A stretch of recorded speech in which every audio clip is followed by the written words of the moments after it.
68 relating to PEIA.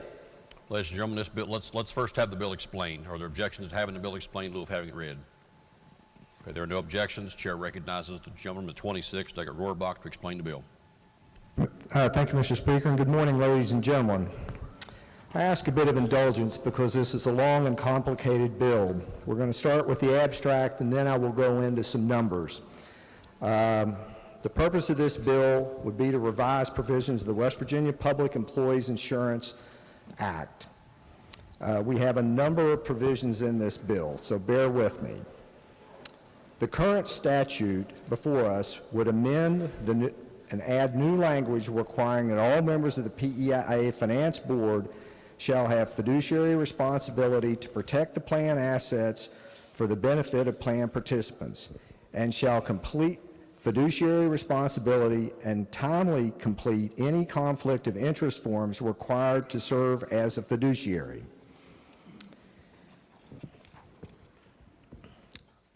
Section 516.5 would amend to remove requirement that the Finance Board's actuary's opinion on the financial plan for each year shall show for no more than 30 days of accounts payable to be carried over into the next fiscal year and shall not include a requirement for establishment of reserve fund.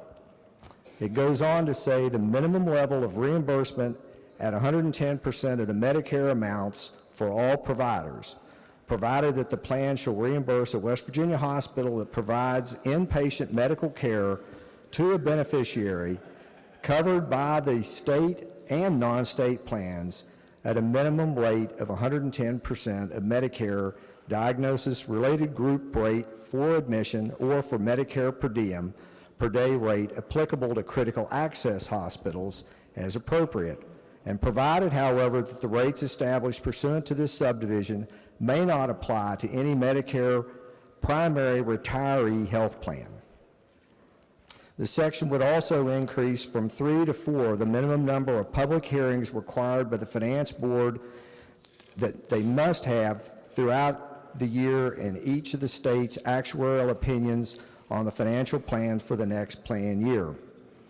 The Director of PEIA, the Finance Board, may only use revenue estimates from the Governor as necessary to maintain an actuarial recommended reserve fund and to maintain premium cost-sharing percentages as required in this article, and may not incorporate revenue sources into the Finance Board plan beyond the premium cost-sharing percentages required by this article.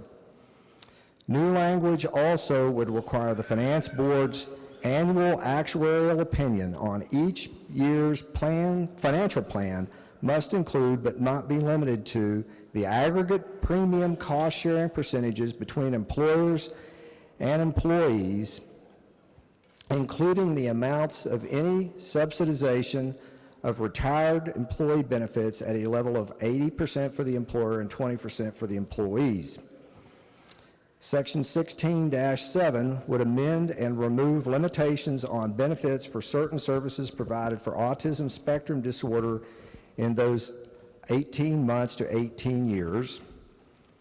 Section 16-7B relates to telehealth coverage to ensure this stays adequate for PEIA participants.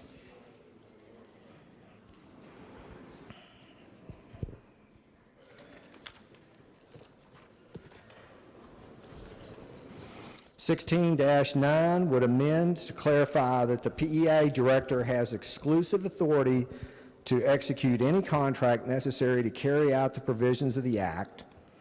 The section would also be amended to require PEIA to use networks to provide care to its members out of state. 1613 would be amended to add new language relating to coverage of non-employee spouses of employees. It goes on to say, if any employee spouse has health insurance available through an employer not defined in 5-16-2 of this code, then the employer may not cover any portion of the premiums for the employee's spouse coverage unless the employee adds his or her spouse to his or her coverage by paying the cost of the actuarial value of the plan, provided that this does not apply to spouses of retired employees or voluntary employees as defined in 16-2. 16-4 goes on to say that it requires the PEI director to develop programs that qualify for favorable income tax treatment.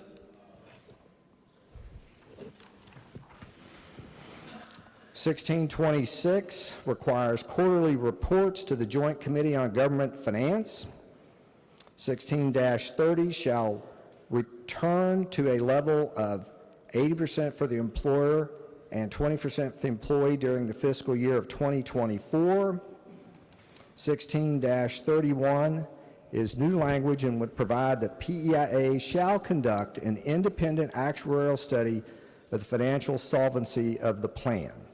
So that's a summary of the abstract, but as probably most people, when you read the bill, it really is somewhat nonsensical to as far as what the numbers really mean.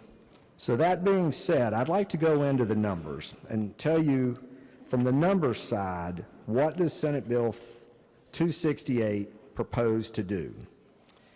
First of all, I will start out by giving you a little bit of the closing, but I don't think any of us are happy to be here today. PEIA is $154 million in the hole for the fiscal year that we're working on a budget for the plan. Failure to do nothing other than to continue the current course that we've been on. By 2027's plan year, we get up to a deficit of $424 million based on the Finance Board's projections. So at that point, just the gap alone would be about 10% of our general fund. So I would challenge members as we go through this morning. This is going to be a difficult discussion, but failure to act is not an option for a couple reasons, one of which I just gave you about the dire financial straits that we're headed towards. We're heading into Workers' Comp 2.0, where the program is about to collapse. Now, the second problem we've got as far as the collapse goes is more and more our recipients of the PEIA plan can't get seen by providers due to the lack of reimbursement. So a significant part of this bill is to get the reimbursement up to 110% of Medicare, which in our review of the surrounding states, they're between 150 and 180% of Medicare for their employees as far as reimbursement goes. So the state of West Virginia is still getting a significant discount from the providers, but right now our hospitals are being paid at 50% of Medicare on a DRG prospective payment basis, and frankly put, they're not going to continue to take it any longer. So we have got to fix this plan, or we're not really getting the benefit to our employees because they're not going to be able to be seen. Just this week, one of my staff members here was informed by their primary care provider they weren't going to see them anymore because they had PEIA. And we're hearing this more and more and more. So this is a large part of what we have to fix. Now, that's the reality of where we're at. What does Senate Bill 268 really propose to do? There are 6 elements that we're going to discuss today in detail. It proposes to rebase the PEIA rates to the current statutory requirement of 80-20. It also proposes to increase the provider rates to at least 110% of Medicare. We have been in discussions with the provider community, and they will work for that at the hospitals around the state. But 50% is simply not going to work anymore. It implements a spousal plan that I'm sure we'll have a lot of discussion about. And I read in the abstract how that works. So if you have a working spouse that has employed employer-sponsored insurance, they need to take it, or they have to add an additional premium, which is the actuarial value. And right now, in meetings with the PEIA director, that's going to be $147 a month. The next two things I think are really key to the plan. None of us are happy to be here. But to keep us from being here again, we're going to have an independent long-term actuarial study on the options to stabilize PEA long-term. We're also going to restructure the Finance Board, and I think one of the most important things in Senate Bill 268 is it puts on the Finance Board fiduciary responsibilities to keep this plan as the current statute requires it, an 80-20 premium. It also, and one minor element of the plan is, for some reason that nobody can really ascertain why, when active employees, so people that are still employed by the state, when they turn 65, their life insurance benefit goes from $10,000 to $6,500. This plan also seeks to correct that and to get that back up to the $10,000 that all the other active plan participants have. Now, how do we propose to raise the $154 million? Okay. Currently, we can go back and we have, just as an example, and I can give more, the employee-only monthly premium for the Benefit Plan, Plan A. Okay, we'll start out with salary level 1. In 2012, the premium was $63 a month. In 2023, the plan year that we're currently in, it's $64 a month. So for 12 years, we've failed to increase premiums. Now, there have been some changes in copays and deductibles, but we simply cannot go any longer with the current system that we have without financial insolvency looming by 2027. We have to rescue this plan. So, the elements of what this plan will do. The proposed savings, the largest, is going to by far be from increased state funding. There's no way out. One of the things that, as we've worked on this, the worst way to put the money in is a direct revenue transfer. Because what we've done over the years, and we've all been guilty of it, instead of running the money back through the agencies, we have simply done it through direct revenue transfers to the PEIA Rainy Day Fund. Now, another problem that we've got is the PEIA Reserve Fund, which are a statutorily required fund by the insurance commissioner. We have to keep 12.5% of reserves to pay claims, just like any other insurance plan. Right now, we're dangerously close to being around 10%. So our reserve funds have fallen substantially. So what we're proposing is to do future increases through a different mechanism, put the state money through the agencies, because 32% of our payroll, which we're collecting premiums against on the salary tiered system, 32% of that payroll is backed up either by federal granted positions that are direct pass-through or by special revenue. So we've walked away, if just use a round number, if we put $100 million in, we've walked away from $32 million that could have been recouped through federal and special revenue.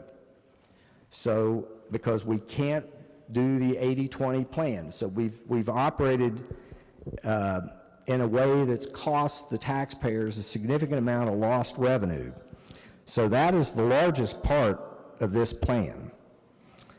The increase in premiums proposed, as you can see, the premiums have not went up in 12 years.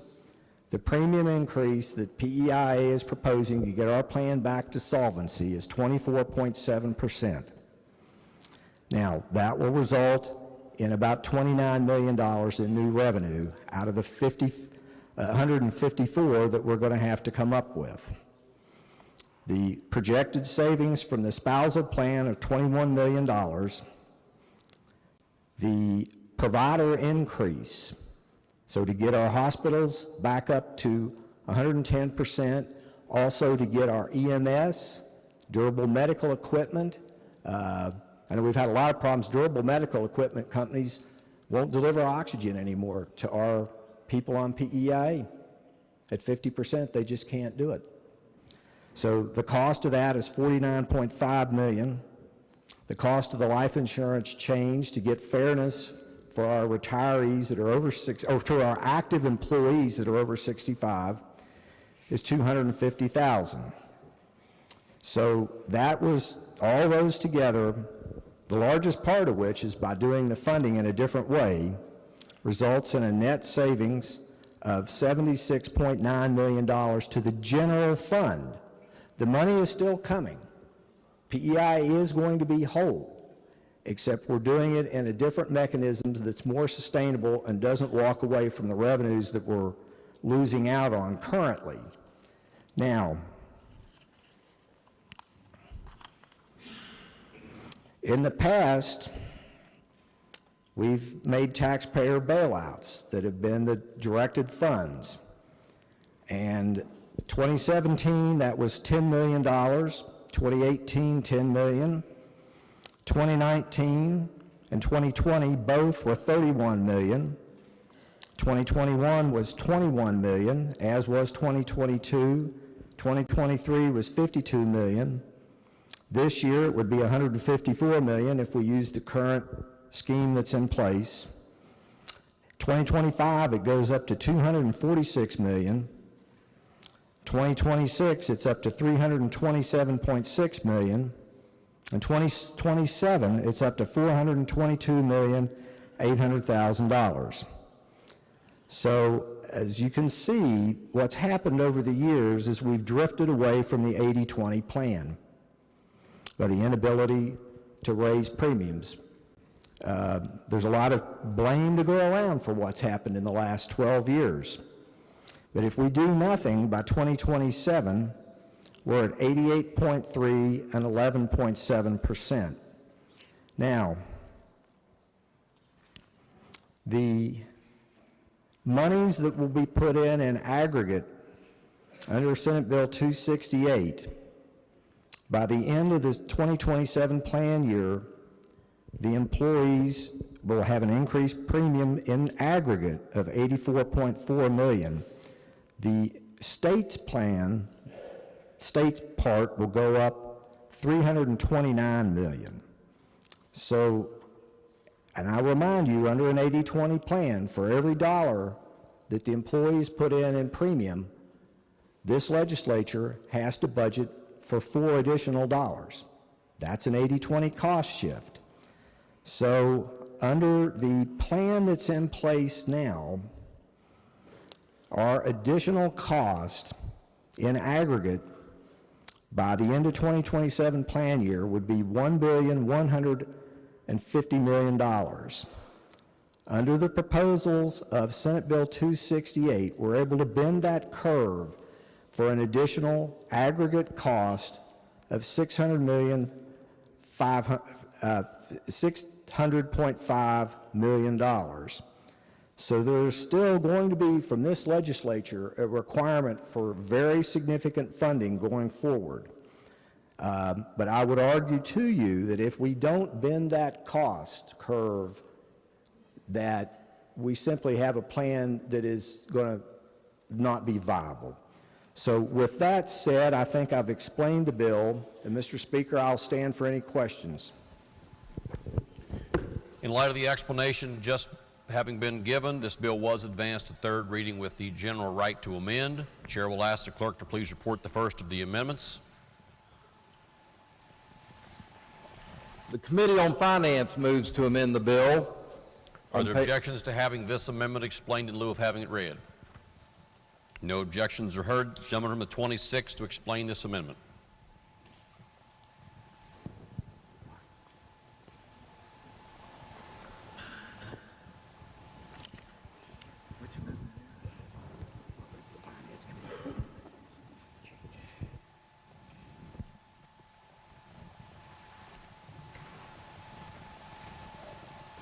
Yes, thank you, Mr. Speaker. The committee amendment made two changes of a substantive nature from what came over in Senate Bill 268. The original Senate Bill 268 proposed to make a change to the out-of-state benefits for a PEIA participant.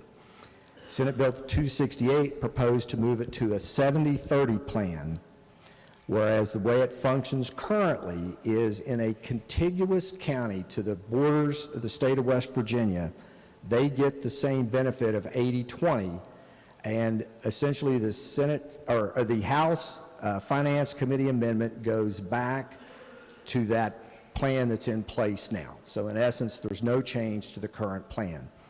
Secondly, the plan made some amendments.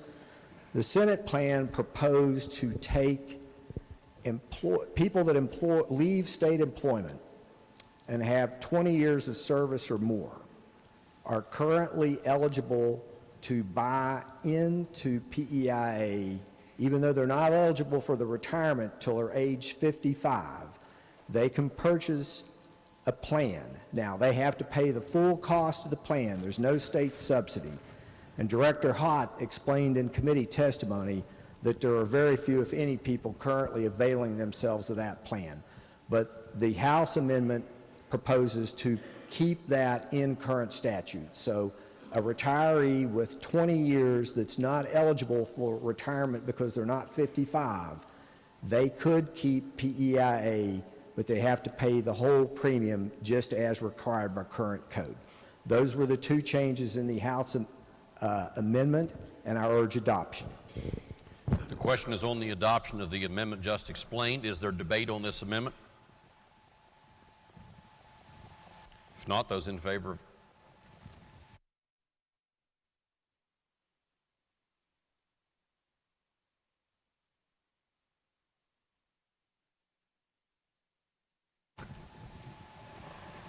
the amendment just explained by the gentleman at 26th is a primary amendment. Gentleman from 52nd, Douglas Rowe, is recognized. That was my point. Okay. Are there secondary amendments? Delegate Summers moves to amend the amendment on page 1, line 17. Are there objections to having this secondary amendment explained in lieu of having it read? No objections are heard. Lady from the 73rd to explain the secondary amendment. Thank you, Mr. Speaker. My amendment inserts the provisions of Senate Bill 577, the insulin bill, to fix a code conflict. I urge adoption. Question is on the secondary amendment just explained. Is there debate on this secondary amendment? If not, those in favor of adoption of this secondary amendment just explained will please say aye. Aye. As opposed, will please say no. The ayes have it. Chair declares that secondary amendment adopted. Clerk will please report the next secondary amendment. Delegates Scaff and Williams move to amend the amendment on page 40. Are there objections to allowing the sponsor to explain this secondary amendment in lieu of having it read? No objections are heard. The gentleman from the 80th, Delegate Williams, is recognized to explain the secondary amendment. Thank you, Mr. Speaker. Good morning, everyone. The amendment before you is relatively simple in nature.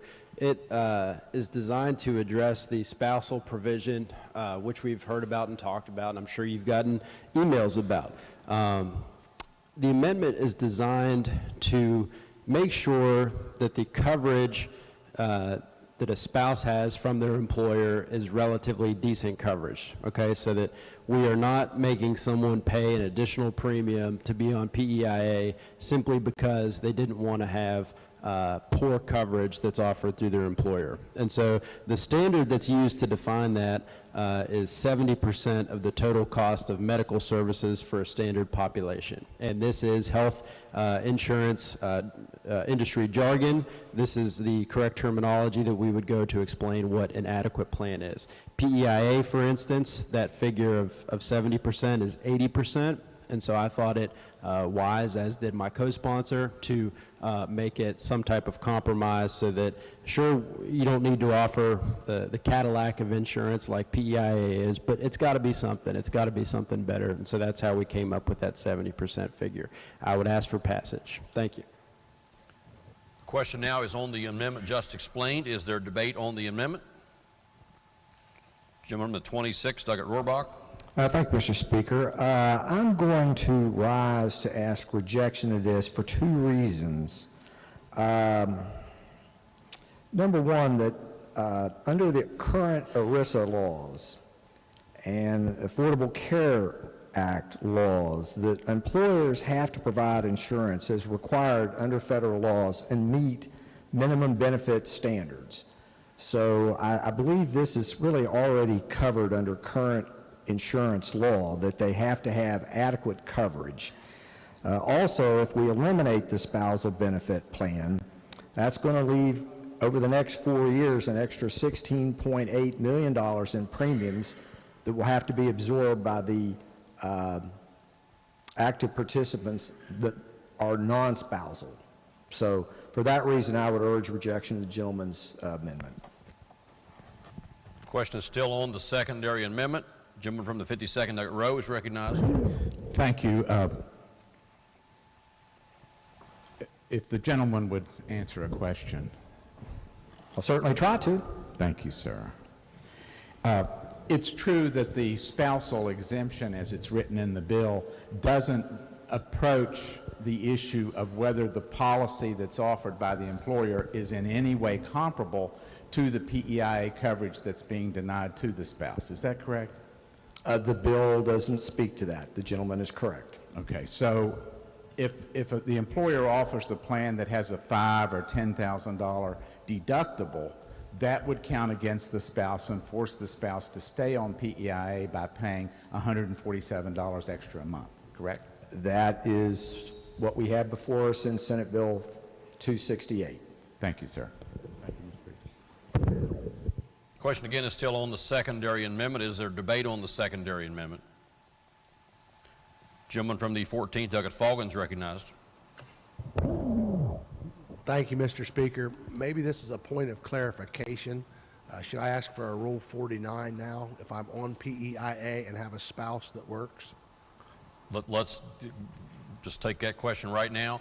For any members of the body who wish a ruling by the chair on whether the member should vote on the bill or any pending amendments to the bill today, please press your recognition buttons now.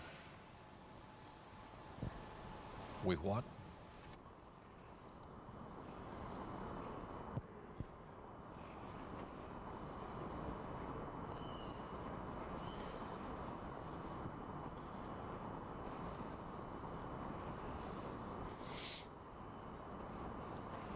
Okay, chair is advised by the clerk we should turn off our recognition buttons now.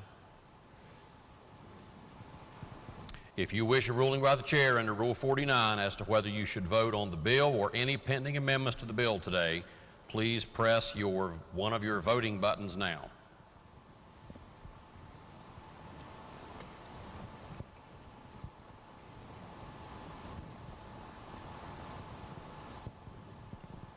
The clerk will please log those members seeking a ruling by the chair pursuant to House Rule 49. Completed? All right, it would be the ruling of the chair that all members of the House who have sought a ruling under Rule 49 will belong to members of a class of greater than 5 individuals and therefore will be permitted to vote on the bill and all amendments offered to the bill today. Thank you. Thank you. Gentleman from the 57th, Doug Scaff. Thank you, Mr. Speaker. Ladies and gentlemen, good morning. I'll be brief. We use PEIA as a benefit. A lot of times the people who work in jobs, those 230,000 in West Virginia, they take less than market rate. to fulfill the services and needs. So the long story short is, last thing we need to do is force them to go and take somebody else's benefit plan if it's not equal to or better than what we offer them. It's that simple. I think we're going to have unintended consequences here. We offered this in committee. We talked about it. Say, hey, that's just the right thing to do. The average standard that he spoke to is 60%. We were saying let's take it up to 70%. Give them a little extra incentive to maybe take that job rather than going in the private sector. So as long as your insurance is covered, is at 70% or better, hey, that's fine. But if it's not, we should allow them to stay on it. That's the least we can do as a perk, as a benefit. And I think we're going to see some unintended consequences, and people are just going to leave. They're going to leave. They're going to go find another job because of the benefit coverages, lack of, for their spousal and their family. Thank you, Mr. Speaker. The gentleman from the 98th, Douglas Espinoza. Thank you, Mr. Speaker. Will the gentleman from the 26th please yield? Certainly. I seem to recall during testimony in finance that considered this legislation that if an individual does have access to spousal or to coverage through their workplace, that they could opt to remain on PEIA for an additional premium. Can you remind me what that would be? It's $147 a month. 147, and I seem to recall that we've had testimony as well that even with that additional premium, that's typically going to be well below most other insurance plans. If you look at the net impact on premiums, that's still well below what is typically available in the private sector. Is my recollection correct? The gentleman is correct, and interestingly, when we researched Senate Bill 268 through the Finance Committee, we also looked at how do other states do this. It was very interesting. Very few states didn't require more premium for a family plan. Now, there's two ways to do it. Senate Bill 268, the bill before us, proposes to do it through a direct charge, meaning that if you don't access it, then you don't pay the charge. What other states choose to do is they may pay 80% for the active employee on the premium cost share, and then it seemed to fall. Almost all states it fell to 60% or so for the family. So in other words, they were paying a higher premium on the premium cost share because they had a family plan. And then everybody paid. So under Senate Bill 268, we're proposing to get back to this standard that is an industry standard for spousal coverage.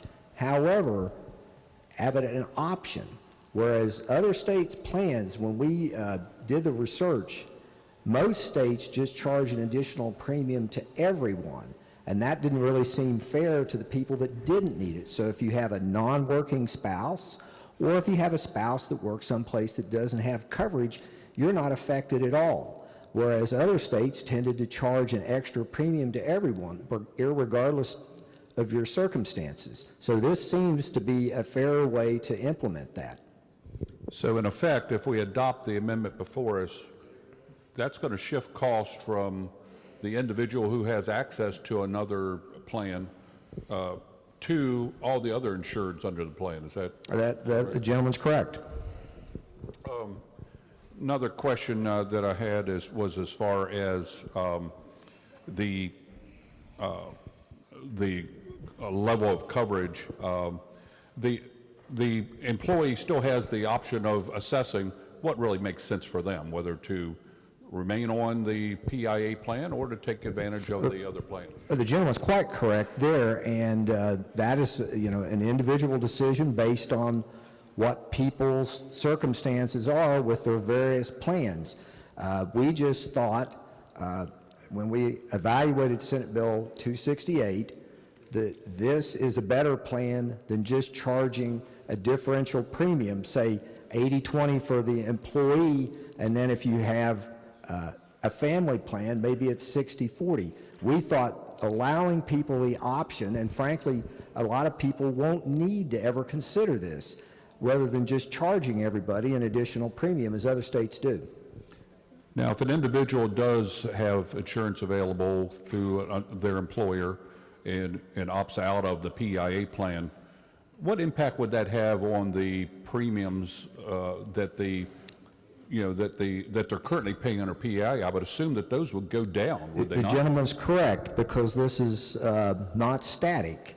If you currently have a family plan, and you decide to go down, either to go to an employee with children or just the employee, yes, your premiums would go down accordingly. So if you took a spouse off of your plan, yes, you're going to go down one or two drops in classification, and as such, you will have a lower premium. So the figure you mentioned to remain on the plan, that's not a net figure. In order to calculate a net figure, you'd have to take in consideration the reduction of the existing family plan or, multiple individual plan, as well as the premium to remain on PEIA despite having access to other insurance. The gentleman's very correct. Thank you. Appreciate it. Thank you. Is there other debate on this secondary amendment? Gentleman from the 52nd Docket Row is recognized. Thank you, Mr. Speaker. I would like to speak to the bill. I'm a little uncomfortable because I'm used to having numbers on paper presented to me when I have something this complicated. I've asked for those numbers time and time and time again. For several weeks, I've asked for the numbers. Haven't got them. But assuming that what we've got here and what's been put on the floor, and I hope you've been taking notes because I don't think anybody in the body probably has numbers other than the folks who are making the presentation. The amendment, as I understand it, relates only to the spousal costs that we're charging.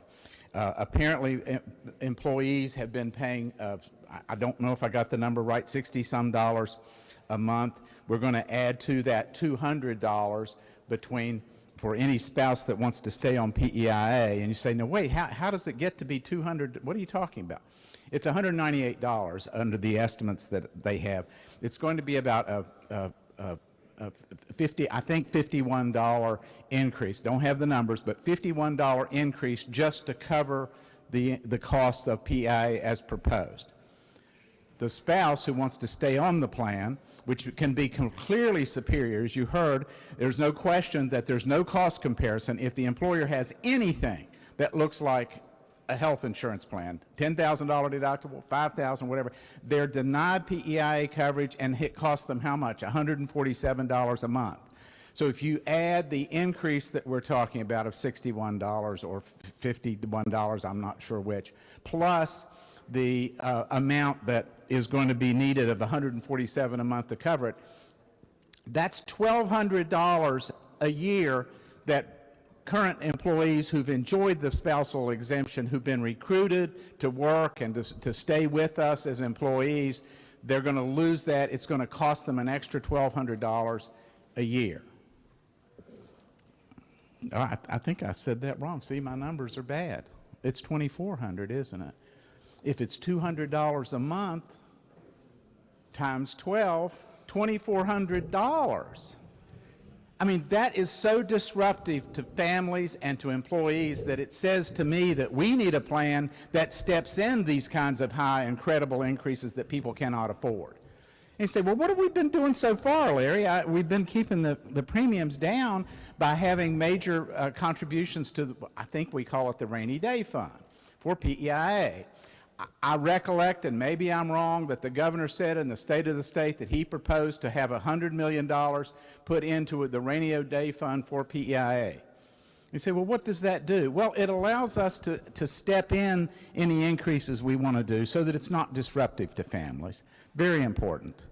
And I'm speaking in favor of this particular amendment because what this amendment, as I understand, says very simply is that if the cost of the plans are similar, then it would apply. The spousal buy-in would be required.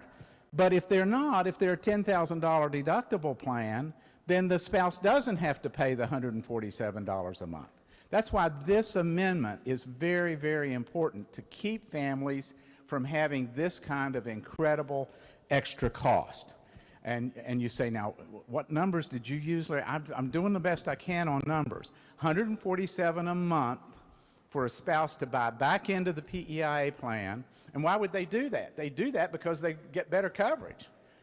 All right, $147 a month for that, plus $50 to $60 to cover the increases that everybody across the board are proposed to pay. $200 a month times 12, I hope, is $2,400. Now, that's what we're putting on the backs of our employees. And you say, well, why? This is kind of a cliff, isn't it? I mean, we're going along and we're charging $50, $60 a month on specifics, and people are paying, in my memory, more than that. But all of a sudden, they're going to have this huge increase. And it comes at the very time that we have more money in state government than we've ever had. And why are we putting this one program on the backs of our employees? And you say, well, but if we don't do that, then we're going to have huge increases anyway. The 80% for the state is going to be a large amount of money. Now, I will point out that in 2034, the teacher's retirement plan will be fully paid off actuarially, and we'll have $400 million that we don't have to put into the budget. Now, that money probably ought to be dedicated to PEIA increases. But we really need to do what we've done before, make a deposit of $100 million into the rainy day fund for PEIA, and then study on this and figure out what we can do in order to make it work. This is being driven at this time by the hospitals who want full reimbursement equal to all of the charges that they have. And before Medicaid was expanded, the hospitals had to do charity care and didn't get paid anything. So what we're doing is bringing up, and I don't object to this, bringing up the hospitals on their inpatient charges to 110% of Medicare. And I heard about a family doctor. I don't know that family doctors are not paid. I'm not sure what they're paid. So the long and short of it is that we need this exemption to require a cost comparison. It doesn't get rid of it. It just says you've got to have some sort of cost comparison between what the employer has and what PEIA would offer. So I really urge you to consider this and vote in favor of this amendment. Thank you. The question is still on the secondary amendment. Is there other debate on the secondary amendment? If not, the chair will recognize the sponsor to close debate on the secondary amendment. Gentleman from the 80th, Doug Williams, is recognized. Thank you, Mr. Speaker, and thanks for everyone who contributed to the debate on this amendment today. One thing that I really want to hammer home is, yes, there are basic ERISA standards, but I guess maybe I want a little more for our public employees in West Virginia, that we would exceed those basic requirements. And so instead of having the 60% expected cost share, we just ask simply for a 70%. When we debate companies coming here and we have these drawn out debates that I wish we didn't always have, someone inevitably makes the point that, guys, they're watching, and we need to show them that in West Virginia, a promise made is a promise kept. Well, I agree with that. And if we're going to show that and put our best foot forward to companies coming in from out of state, then I think we should be about keeping promises to our public employees, who, though not codified anywhere, there's an understanding, there's an implied contract that, hey, we might not be able to pay you the best, but guess what? We're going to give you some really good health insurance. And that's been the understanding in West Virginia for some time. And we talk about our responsibility, the taxpayer, a responsibility that I don't take lightly, and I don't guess that anyone in this room takes lightly. But what about our responsibility to the people that we said, hey, we need you to teach our kids. We need you to protect our streets. We need you to pave our streets. Come work for us. Come do some good for the state of West Virginia, and we'll take care of you in return.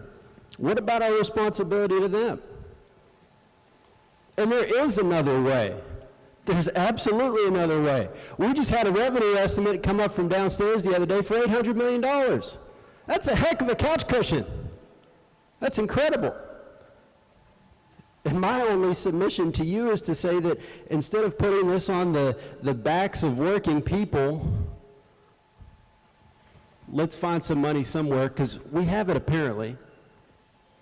It's been talked about finding a dedicated revenue source, and the point is often made, well, good luck finding a revenue source that whose annual increase matches that of health costs. And I agree, you're not going to find one that goes with health costs. And while the adage of kicking the can down the road is typically not a good one and not one to live by, I would submit to you that we are not kicking the can down the road. We need to buy time for our public employees because they deserve that. They deserve as much. I urge adoption of the amendment. Thank you, Mr. Speaker. The question is, shall the secondary amendment be adopted? Those in favor of roll call vote is demanded. Is demand sustained? Demand is sustained. The question is, shall the secondary amendment be adopted? Those in favor of adoption of this secondary amendment will vote aye. Those opposed will vote no. The clerk will prepare the machine.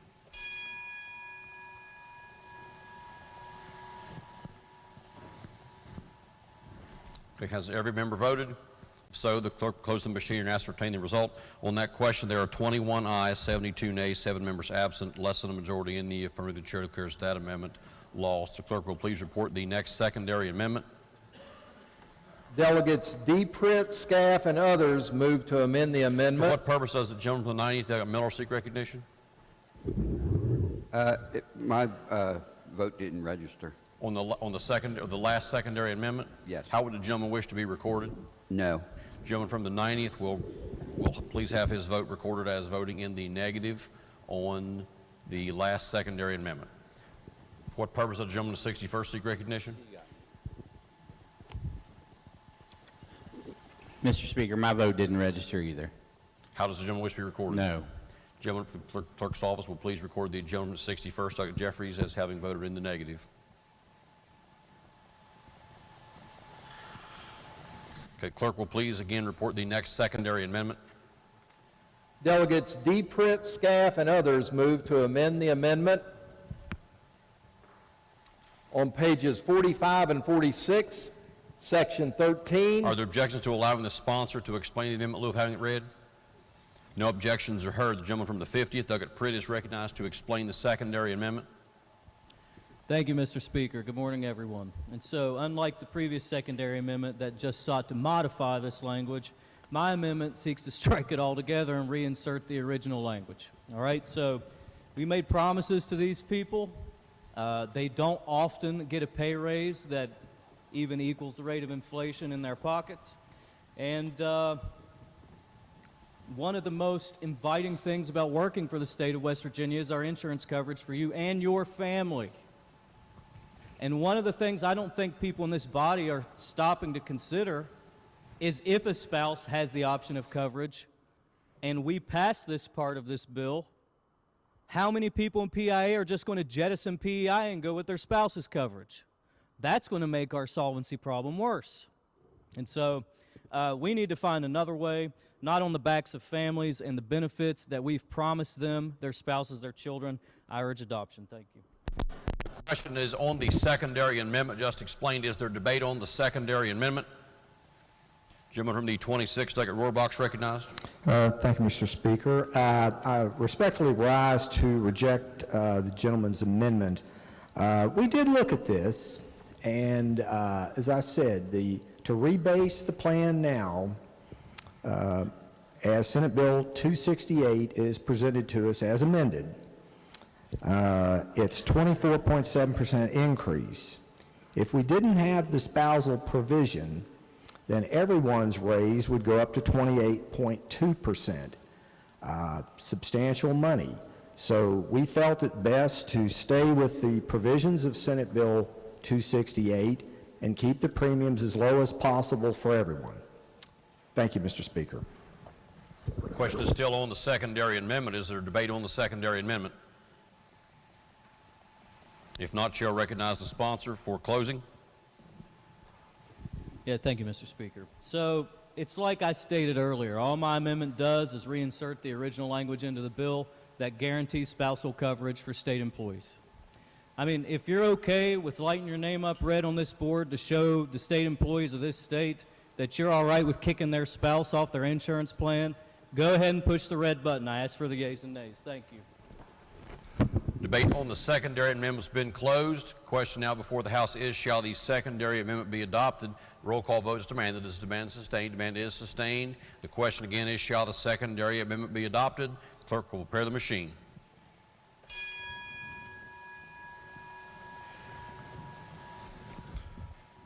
Has every member voted?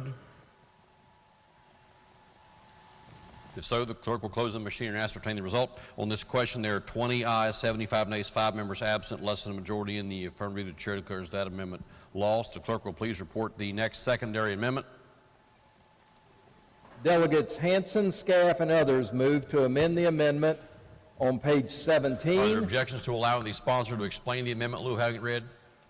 There are no objections. The gentleman from the 79th, Delegate Hanson, is recognized to explain the secondary amendment. Thank you, Mr. Speaker.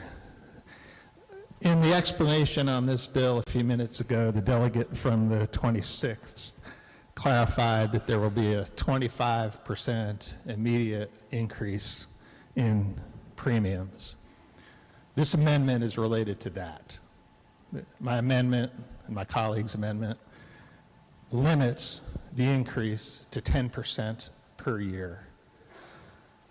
Doesn't do away with the increase, but it limits it to 10% per year. Now, it's taken us many years to get to this point. We've known PEIA has had an issue for many years. I'm glad that we're finally trying to find a long-term solution.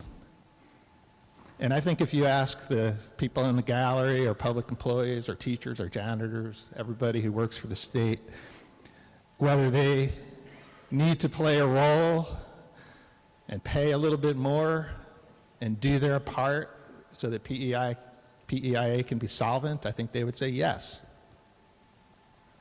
But a 26% or 25% increase in a single year is simply not sustainable to many people. Now, I'm a small business owner. We happen to offer health insurance that also pays 80%. And we have increases every year. Unfortunately, our healthcare system in this country seems to work that way. Healthcare gets more expensive every year. But I know that when we make decisions at my company, when we look at the options for the next year, we're always trying to find an option that has an increase of 10% or less. Because we think that that's an increase that our employees can handle. They can have some skin in the game and continue having good health insurance. So as you consider this amendment and this bill, I guess I would urge you to consider the 4 bills we have before us right now as a package. We've got PEIA, the budget bill, the salary increases, and the personal income tax reduction. These are all linked. And the question I want to pose is, do these bills, and does the PEIA bill in particular, reflect West Virginia values? Does it reflect your values? I don't think it reflects my values. Who sent you here? Who are your constituents, and who do you represent? Were you sent to this legislature to give tax cuts to the rich and to help pay for those on the back of our public employees? Who sent you here, and who do you represent? So I urge adoption of this amendment. Thank you, Mr. Speaker. Question still is on the secondary amendment. Gentleman from the 26th, Delegate Rohrbach. Thank you, Mr. Speaker. I respectfully rise to reject the gentleman's amendment, but I'm going to give some reasons for this rejection. The gentleman alluded to it. This is a package. We are not raising premiums and not giving people the ability to cover it. Several substantial things are going to happen later this day. We're going to talk about a pay raise bill. The first proposal was 5% across the board. The Senate bill we're going to consider later this morning is actually larger, costs the state more to do the $2,300 across-the-board pay raise. So that helps the people at the lower end of the pay scale. It's a much greater than 5% raise for them. Also, as the gentleman alluded, there's a tax cut bill that will help every West Virginian. But what we looked at, when we looked at this, is we have to get this plan back to solvency. Now, the gentleman alluded to the fact that it had been 12 years since we've had an increase, and he's right. And I remind the people in this body of this: if we had been raising premiums 2% a year, certainly not even the rate of inflation most years, we wouldn't be here. We would not be here. So there's been a multiple number of problems that have occurred, and the last time that PEIA got in this kind of situation, and according to our research, Gaston Caperton was governor. How did they do it? They gave a pay raise. At the same time, they raised the premiums and rebased the premiums. I think one of the most important parts of this whole piece of legislation is to give fiduciary responsibility to the board and give them an actuarial scientist to help them keep this from ever occurring. So this is PEIA 2.0. This was bailed out when Gaston Caperton was governor, and now it's being bailed out again. But we've got to fix it, and we've got to keep it fixed. Therefore, I think this is a reason to reject the gentleman's amendment. Thank you, Mr. Speaker. The gentleman from the 57th, Douglas Scaff's recognized. Thank you, Mr. Speaker. Ladies and gentlemen, 0 to 26, that's a big jump. 0 to 26%. I'll give you a little, I like to compare things here. We had a 50% income tax bill here that we all voted for. It was going to leave a huge hole in the budget. So went over there, we said, hey, let's cut it back a little bit. It's coming back at 21%. It doesn't leave as big a hole in the budget. But you know what 26% does? Leaves a big hole in the people of West Virginia's budget. We didn't meet them halfway. We didn't find 10%. We didn't even find 5%. I think they ask every West Virginian on this plan, hey, a reasonable premium increase over time and year. They get it. We're going from 0 to 26 overnight when you have record after record after record surpluses. I get it if the state was in the red. How can you, 26% it's unbelievable. Meet them halfway, 10% is all we're asking. With a 2%, 5%, whatever. The bottom line here is you talk about we're going to have a pay raise. It's a shell game. You got to pay more on your premiums. Okay, we're going to give you a pay raise that may or may not cover it, but then we're going to give you an income tax. The average pay for employees, you know what they're going to get back at that 21% cut? $137. If you make $18,000 to $38,000, $137 is what that income tax is going to do to help your premiums. They're going to be 5 or 6 times higher than that. Bottom line here is this. When you have record surpluses, ladies and gentlemen, you don't go from 0 to 26%. We didn't do it with the income tax plan, go 0 to 50% because it would have wrecked our state's budget. So why do we want to wreck 230,000 West Virginians' personal budgets? Vote for this amendment. Question still is on the secondary amendment. Is there other debate on the secondary amendment? Gentleman from the 14th, Douglas Foggins, recognized.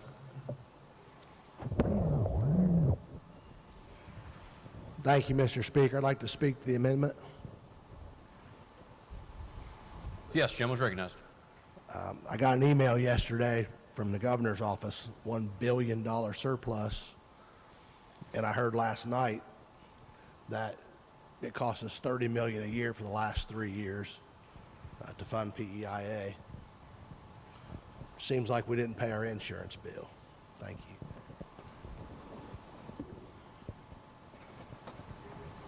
Question still is on the secondary amendment. Is there other debate on the secondary amendment? Gentleman from the 79th, Delegate Hansen, to close debate on the secondary amendment. Thank you, Mr. Speaker. I don't want to belabor this. I would just add that the 26% increase that our public employees are faced with this year is just the first increase of many increases that are going to come in future years. So while I do appreciate this package of bills that we're debating today, has some good, some bad, don't just think about whether our public employees are going to be made whole this year. Think about whether they're going to be made whole next year and the years after that. Thank you, Mr. Speaker. The question is, shall the secondary amendment be adopted? Roll call vote is demanded. The demand is sustained. The question is, shall the secondary amendment be adopted? Those in favor of adoption will vote aye. Those opposed will vote no. The clerk will prepare the machine.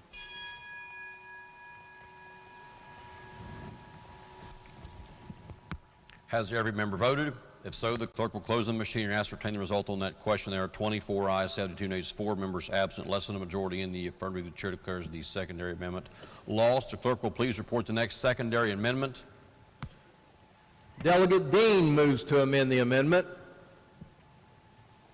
On page 16, section 5, line 82, following the words "of the fiscal year" by inserting the following: the 80/20 premium implementation begins with the 2024 fiscal year plan.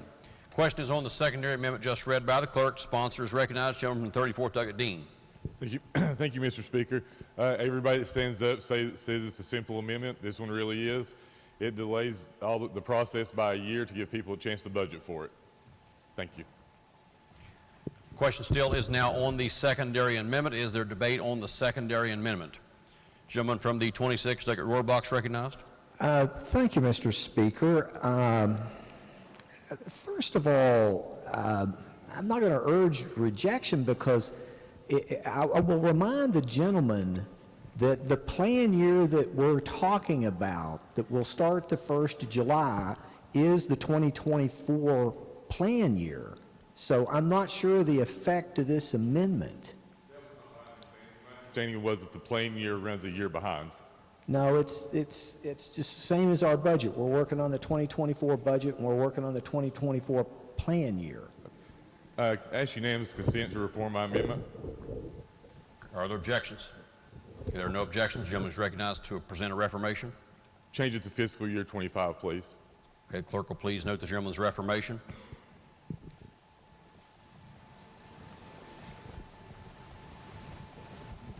Okay, is the gentleman from 26 still seeking recognition? Okay, the gentleman is recognized. Yes. Now I will speak to the reformed amendment. I would urge rejection, as this is, we've alluded, this is a plan that's worked out to coincide with the pay raises, to smooth this out so everyone is still going to have more money in their pockets at the end of the day. Whereas we don't know what will be forward. I would mind that if we keep the plan in place as it is, the $154 million that will be necessary for the 24 plan year will have to be done out of general revenue. So we're walking away from 32% that we're going to recoup through the special revenue and the federal revenue. So we're walking away from that, and the whole is, I think it's approximately $250 million when we get to the 2025 year plan.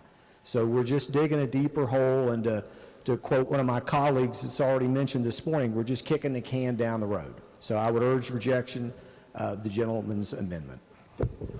Gentleman from the 52nd, Delegate Rose, recognized. Thank you, Mr. Speaker. Let me just say, sticker shock. We heard $2,300 for a pay raise. I'll remind the body that as the bill stands, with the families that have spouses that are going to be kicked off of PEIA, that's $2,400. What about inflation? What about the low wages that we generally pay to our employees? As I understand the amendment, I think it's brilliant. It gives us a year to figure it out, a year to get numbers, to find out what people are paying in other states. Do they pay the same amount for their employee coverage, or do they pay more? What are their plans? What can we do to ease the burden on our families that we're proposing to come up with. And remember, this is just the nose under the tent. It'll be back next year for another 20, and then the year after that for another 20%. It's going to just keep growing and growing and being a problem. What, as I understand the amendment does, is simply give us a year to figure it out, to get the numbers that we need to know what we're voting on and how impactful it is to our families who are going to have increases. So I would urge adoption of the amendment. I think it makes sense, gives us the time that we need to figure this out, because this is coming at us very quickly with numbers we don't know, and we're just it's just an amazing presentation at the very end of the session. Thank you, Mr. Speaker.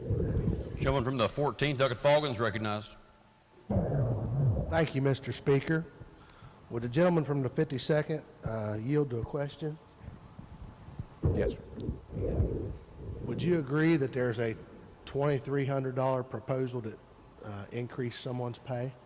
I think that's what I hear being talked. Yes. Okay. The last I heard was 5%, but now people are talking about something else. And if a spouse is kicked off of that plan, how much did you say per month that would cost the spouse? It's $147 a month for a spouse to buy back in, and that with the increase that is being proposed of, help me, 25%, it ends up being about $200 a month for those families. And that would be $2,400 a year. But there's ballpark. a $2,300 increase to cover the cost, right? Yes. Yes.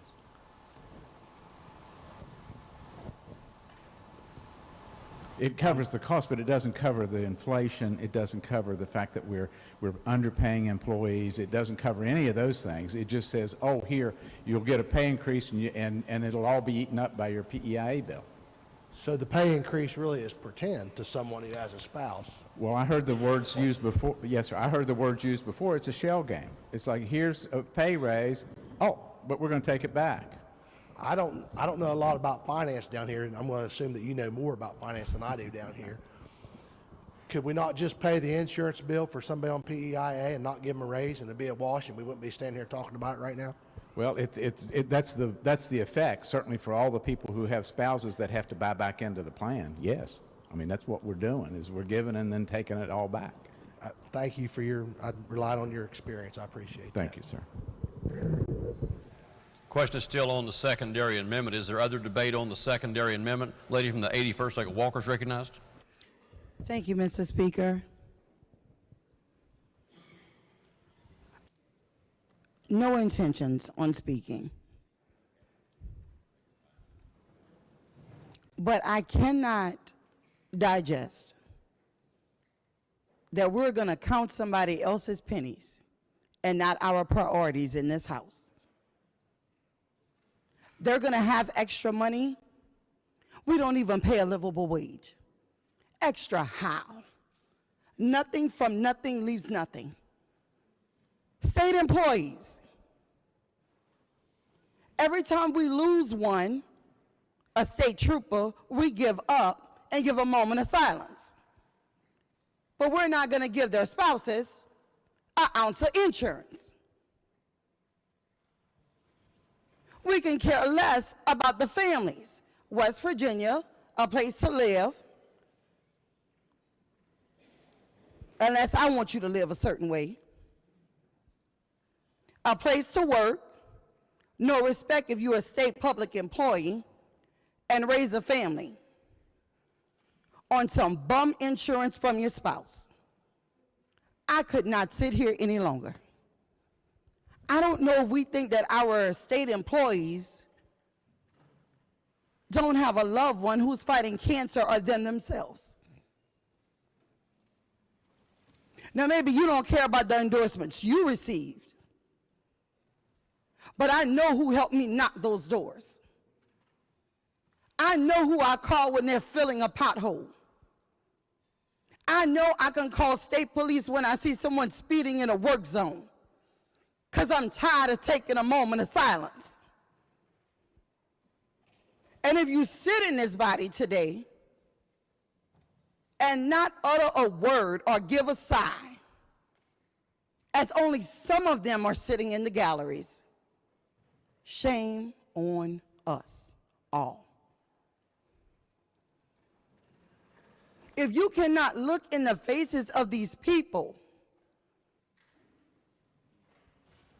who make sure when you coming into West Virginia, you see that wild and wonderful sign.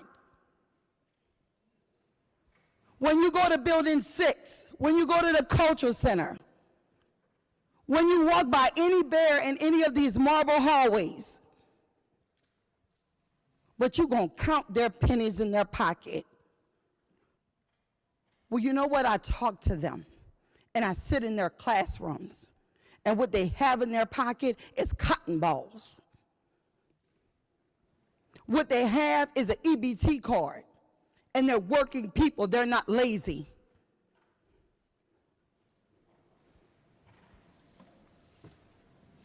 We have state employees on state programs. And what do you think this is going to lead to? Vote for the amendment. Let them budget. If the governor has time to budget and come in with his state of state saying that we're going to give a pay increase, and if we've had all these PEIA meetings across the state, and Senate Bill 268 is all we can come up with from 2018, it's disgusting, and it's disrespectful, and it's a disregard, and we should not be counting anyone's pennies, but we should be making sure that West Virginians are our priority. Thank you, Mr. Speaker. Question is still on the secondary amendment. The gentleman from the 27th, Doug Griffith, is recognized. Thank you, Mr. Speaker. I, too, support the gentleman's amendment. Buying that extra time, as the delegate from the 52nd pointed out, to better research this, to come up with a better plan. And we have $1 billion to cover that year, that we can do this for our public employees. So please support the amendment. Gentleman from the 34th, Doug Dean, to close debate on the secondary amendment. Thank you, Mr. Speaker. I urge passage. This gives people a chance to budget their own money and gives people a chance to shop that may be kicked off the plan because of the spousal coverage. So just give people a chance an extra year to get ready, and I urge passage. The question is, shall the secondary amendment be adopted? Those in favor of adoption of the secondary amendment will roll call vote is demanded. Is the demand sustained? Demand is sustained. The question is, shall the secondary amendment be adopted? Those in favor will vote aye. Those opposed will vote no. The clerk will prepare the machine.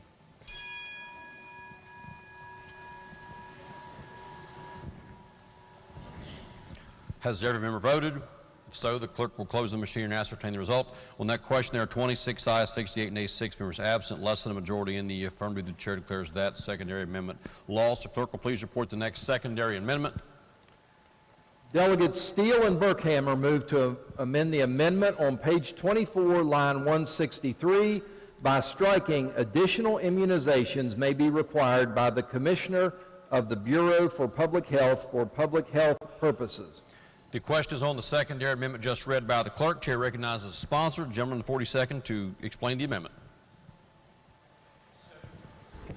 So the amendment, I mean, it's pretty self-explanatory. There's some language that was discovered in the amendment that would authorize the Commissioner of the Bureau for Public Health to authorize additional immunizations for kids going to school. And historically, we have put that in code ourselves. The required immunizations are in code. This would prevent the state health officer from adding additional immunizations, and I would urge adoption. The question again is on the secondary amendment read by the clerk. Is there other debate on the secondary amendment? Lady from the 73rd, Douglas Summers, is recognized.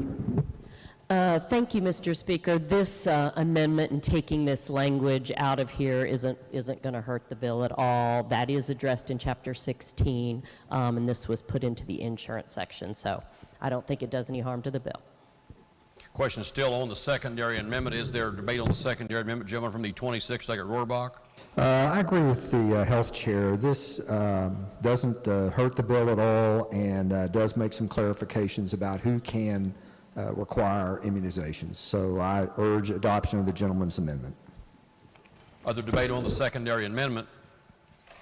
If not, those in favor of adoption of the secondary amendment, gentlemen, close debate. Okay, those in favor of adoption of the secondary amendment will please say aye.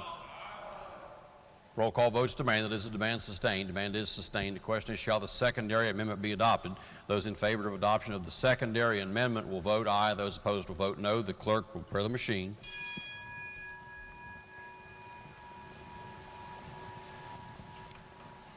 Has every member voted?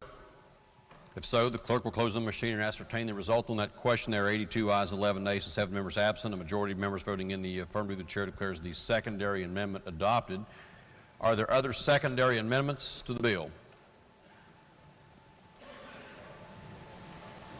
Okay, if not, the question now is on the primary amendment as amended. Is there debate on the primary amendment as amended? The primary amendment as amended. If not, does the gentleman with 26 wish to close debate on the primary amendment?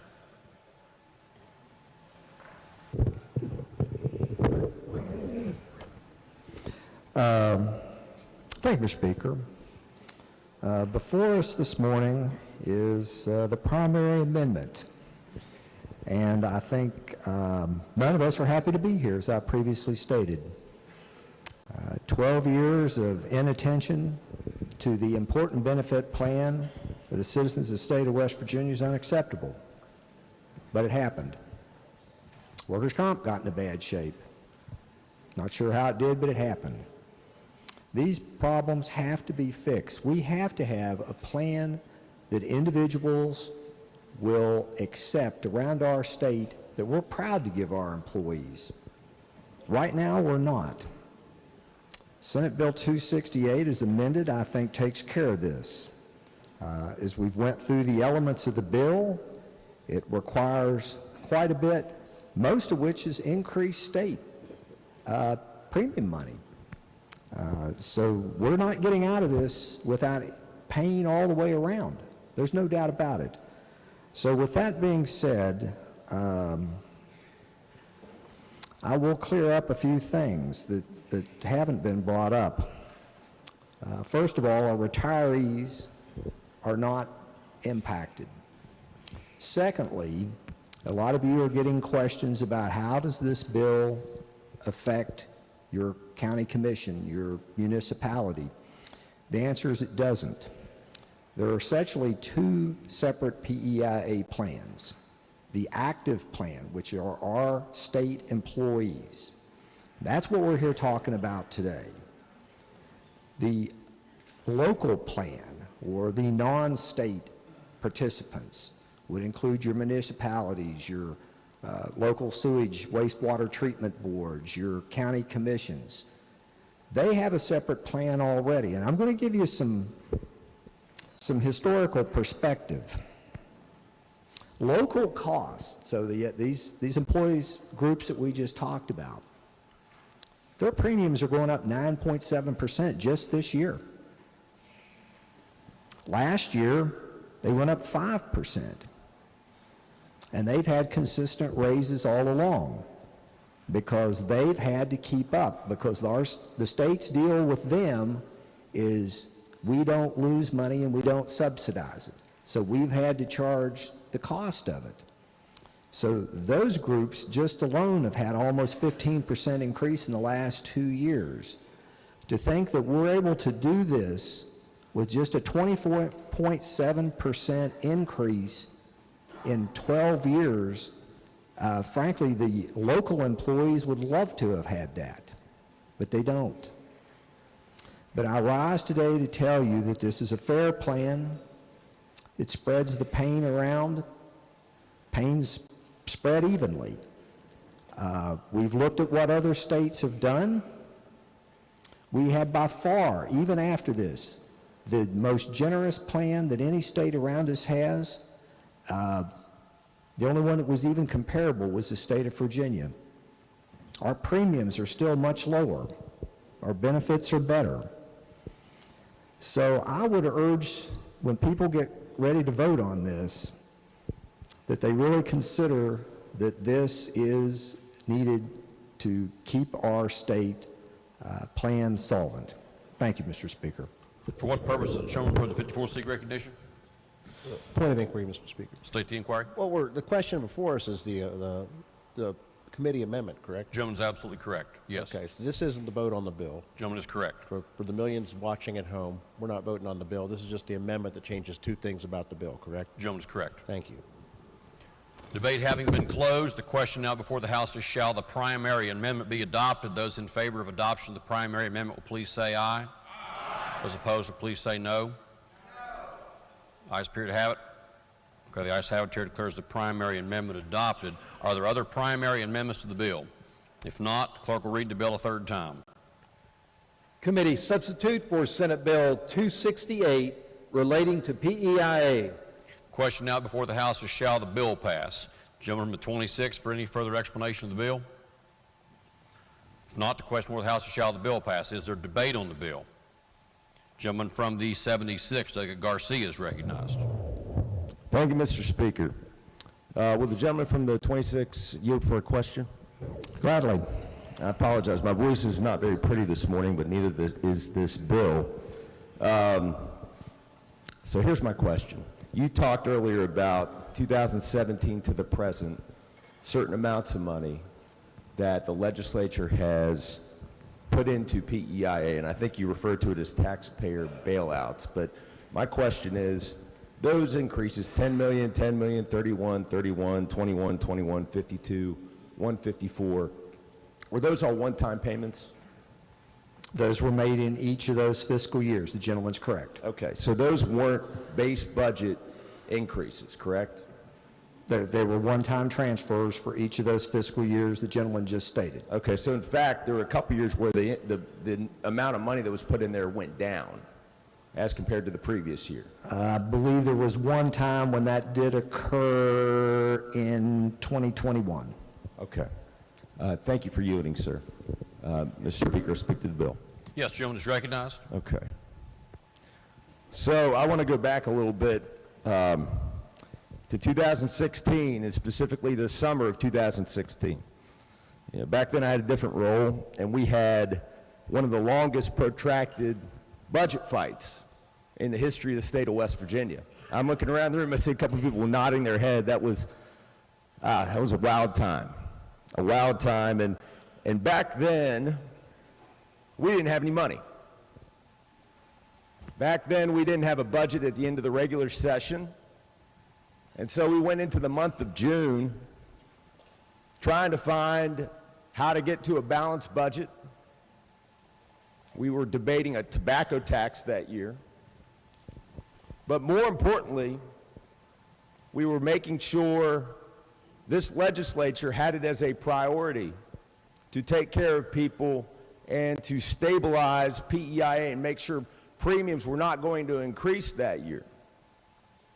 So part of the final deal, because there was not going to be a deal to get the money needed with this tobacco tax increase without making sure that we did something, again, with no money, trying to find and scrounge money wherever we could to make sure we stabilized PEIA. And so that year there was a bill that was passed that created the PEIA Stabilization Fund. And it's a pretty interesting concept. It would allow the legislature to put money into that fund, but it also allowed for the Secretary of Revenue to try to take from certain special revenue sources every quarter to try to build up a fund to make sure that we weren't increasing the premiums for our public employees. And I find it interesting, when we didn't have the money, we found a way. Now that we have the money, we are looking for a way out of doing what is right for our public employees. There's a couple things that I've noticed that the gentleman from the 26 has said in describing the current situation with PEIA. One is when we talked about the amounts of money that have been put into PEIA to stabilize it, to stabilize these premiums, it's been mentioned as a taxpayer bailout. But it's not a taxpayer bailout. This is a priority. It's been made a priority by this legislature to make sure that public employees who we are having a problem, whether it be correctional officers or teachers, to retain them, to keep them, to attract them here. That we've made it a priority to try to make this one of the cornerstones of being a public employee. So I don't see it that way. And then when I asked the gentleman from the 26th about these one-time payments, again, we used to have 6-year plans. The governor used to go out and say, this is what I think is going to happen. We're going to have to increase these things right here over the course of time. But we've kept flat budgets for one purpose, over the last 6 years, to try to get a tax cut over the finish line. And so right now it's about keeping the eye on the prize, and all these things are connected. The other thing I heard was about choices. And then at the end, I heard a quote about spreading the pain.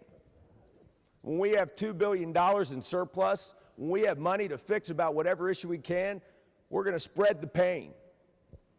And that doesn't make sense to me. Doesn't make sense. And then the idea of having a pay raise for the purpose of paying premiums, not for the purpose of retaining correctional officers, not for the purpose of getting more teachers in our classrooms. Whew. That's not my emotions as much as it is how my voice is today. But it does not make sense to me, because the pay raise that we were looking at a $10,000 pay raise for correctional officers. That fell through. We've got one of the most dangerous systems right now that's about ready to fall apart. And we're not even going to do that, but we're going to give a disincentive to continue to stay within the system. And so finally, I'm going to say this. We always hear this quote, kick the can, kick the can. And I don't see it like that. To me, this is like kicking a football, and somebody particular who's kicking a football. His name's Charlie Brown. Charlie Brown's kicking the football, and here we are, Lucy, just whoop. That's what we're doing without giving more thought to the fact that we have the money, and if we had the will, we could make this, even if we were talking about making it over time more stable and having public employees that maybe did put a little bit more in. But not like this, not 25%, not for some families $2,500 this year if your spouse is on your coverage. That doesn't make sense. We could do this differently. We could find another way if we wanted to. And so therefore, I'm voting no on this bill. Thank you, Mr. Speaker. From the 47th, Doug Longenecker is recognized. Thank you, Mr. Speaker. So here we are. Here we are again as a legislative body trying to fix a government insurance agency.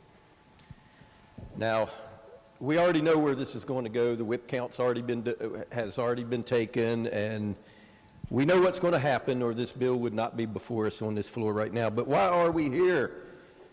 So for decades, public sector unions has gone behind closed doors and reminded this is taxpayer, public-funded entities going behind closed doors with taxpayer-funded, non-elected bureaucrats and negotiating win-win deals and Cadillac plans and all this stuff over decades, and here we are. This is proof that when government gets involved in something the private sector should be doing, it's going to fail. Its destiny is to fail. It cannot. Somebody said, used the word solve it. It will not be. It cannot be. Just by the nature of the politics and the people who are not allowed to be in the room during those negotiations. And I'll tell you who those people are. 1/3 of the workforce of the state of West Virginia, 1/3 work for the state government. The other 2/3 fund it all. And they're never allowed in the room for these negotiations. So I'm going to stand up today and remind you of a phrase I heard a long time ago. Heartstrings versus purse strings. So you guys are fighting. You're going to push that green button on this bill to help 1/3 of the working folks in West Virginia who are funded their salaries and their insurance plans by the other 2/3 of the people who are out there working. 750,000 employees working in West Virginia, give or take. And 1/3 of them were arguing about funding their insurance. The others, over 500,000, have to do it themselves. Many of them are employees. Employers. All right? They don't have this luxury. We're one of the smallest tax-based states in the nation. Very small tax base. But we have one of the largest tax-funded workforces in the nation. Number 4 in the nation, to be exact. Number 4, the 4th state in the nation. So think about these when you press this red button, or the green button that you're going to press today. So here we are. We have increasingly found creative ways to increase spending.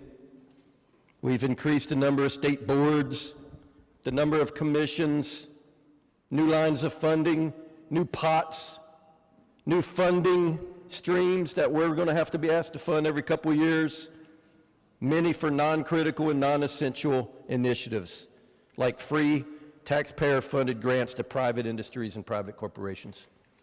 You're going to push green on that all day long.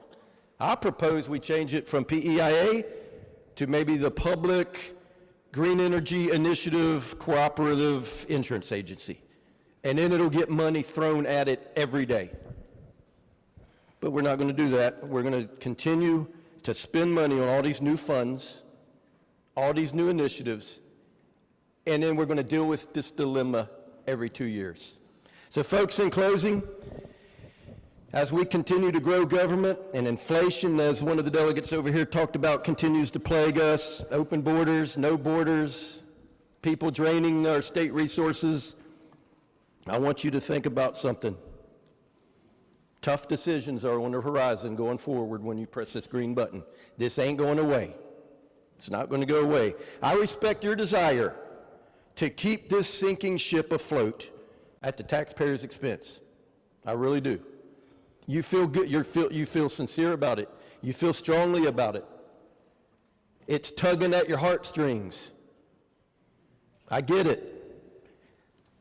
I respect your vote. I would ask you that you please respect my vote on behalf of the many of my constituents, the majority of which do not have PEIA, do not use PEIA, do not want to keep funding PEIA, and respect my no vote on this bill. We must find another way going forward to get the state government out of the insurance business, heartstrings versus purse strings. I ask you to think about it going forward. Thank you, Mr. Speaker. The gentleman from the 7th, Dr. Sheedy's recognized. Thank you, Mr. Speaker.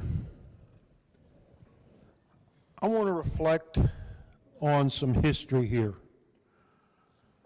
Back in 2006, I was working union construction jobs, paid $15 an hour, had to put in so many hours to get health benefits, had to get those hours in every quarter. If you did not get those hours in every quarter, you had to pay for those health benefits. So the $15 an hour plus unemployment, that's pretty much how you survived. When I decided to go to work for Department of Highways, I started at $5.62 an hour. But at $5.62 an hour, plus paid holidays that I did not get as a union construction worker, plus paid sick and annual leave that I did not get as a union construction worker, plus fully paid health care that I did not get as a union construction worker, far outweighed the money that I was losing by taking this job. That was in 1986. Fast forward to 1992. We had to start paying premiums on our health care as a state employee. Contrary to some people's remarks, not everybody got a raise. Department of Highways employees did not see a raise for 12 years. Yet those premiums kept increasing. They kept increasing to the point where, you know, we were paying almost half of our salary to keep our health care. I was too proud, or stupid, however you want to look at it, to go out and go get any type of assistance. I would actually pick up dead animals off the road on my way to and from work, throw them in the back of my truck, take them home, skin them, and sell them to a fur buyer to put bread on the table for my children. Now we are looking at why we are here. We are here because this program is failing.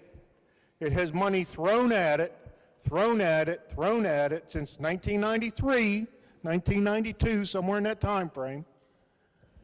Nobody ever decided to fix it. Well, guess what? I was elected by my constituents. My constituents are teachers, they're Department of Highways workers, they're construction workers, they're coal miners, to come down here and fix what is broken in Charleston. I say we fix this and we vote yes for it now and get the job done. Thank you. Gentleman from the 27th, Doug Griffith. Thank you, Mr. Speaker.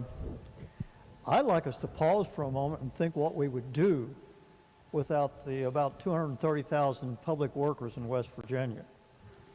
I mean, so we're going to not give them insurance, according to the delegate from the 47th, but and I want to remind you of one thing. This has been described as a painful process. But the pain that you all feel today, and I feel today, will diminish greatly after this vote. But the pain of the people in the gallery and the 230,000 public workers in West Virginia will increase. We will not diminish that. We've had various suggestions on how we might address this differently, and each has been rejected. I hope you'll understand the pain of the people that make our lives in West Virginia livable, better, and welcoming to people to come and stay here. So think about that as you vote. Gentleman from the 13th, Doug Heckert. Thank you, Mr. Speaker. 12 years of problems. Whose fault? Their fault? Our fault? Nobody's fault. Comes down to today. Is the pain going to inflict on all of us? Absolutely. More importantly, the 230,000. The pain that will follow with the no vote, and it fails, is tremendous. To them more than us. A yes vote, it starts the fix, it doesn't fix it. Moving forward, the fix has got to be kept up, kept on top of, and move forward. I respect everybody in this chamber, and I respect the 230,000 that do it every day. But a no vote collapses the house of cards. It's that simple. We can all get mad at each other. People at home, they should be mad. They will be mad. They will be a lot madder if we vote this down and they got no insurance. Period. So if that's what you want to do, do it. But we can go forward. We can't fix what was been broke from behind us. But we can stay on top of it going forward and make a difference and make it better.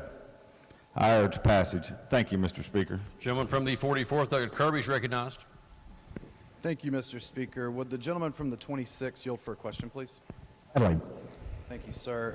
I've heard repeated over the last couple weeks and specifically over the last couple days that retirees are specifically excluded from the effects of this bill, yet I have not been able to find it, and it's probably my shortcomings, but could you please point us to the language? Well, the language is that they're actually in a separate plan. They're in a Medicare Advantage plan, which is an entirely separate thing. So PEIA has a different plan for our retirees. I'm sorry, excuse me.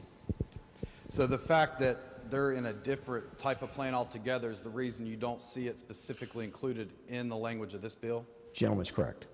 Would you agree with me, though, that the word retiree is repeated throughout this bill, though, in other sections? The gentleman's correct. Okay. Thank you, sir. May I speak to the bill, Mr. Speaker? Yes, gentleman is recognized. In this body, we often pass legislation to be competitive with surrounding states, or at least that's the reason we're told that this legislation or that legislation is needed. So let's talk some numbers.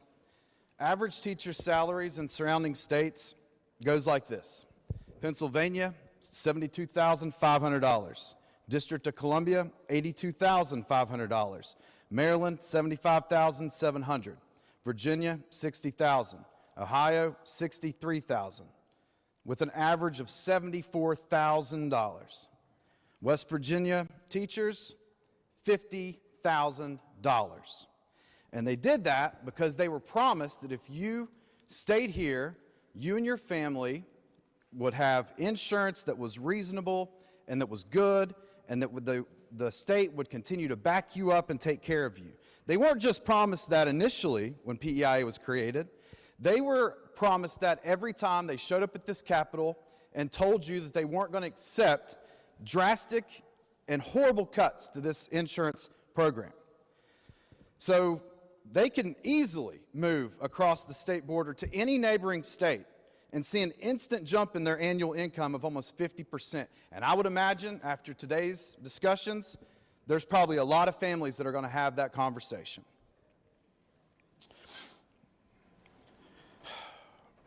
Not only did they stay here in exchange for lower pay, for a promise to take care of their insurance and their family's insurance, now we have teachers with master's degrees that are working 2 or 3 jobs to pay their bills, just to make just to make ends meet. But it doesn't get any better for state workers in general. The average salary of our state workers is $35,000. And if all that wasn't bad enough, here comes the insult to injury. In the past year, we have spent more money as a legislative body on vacant positions than it would take to make PEI solvent for the next 3 years, possibly 4, depending on projections.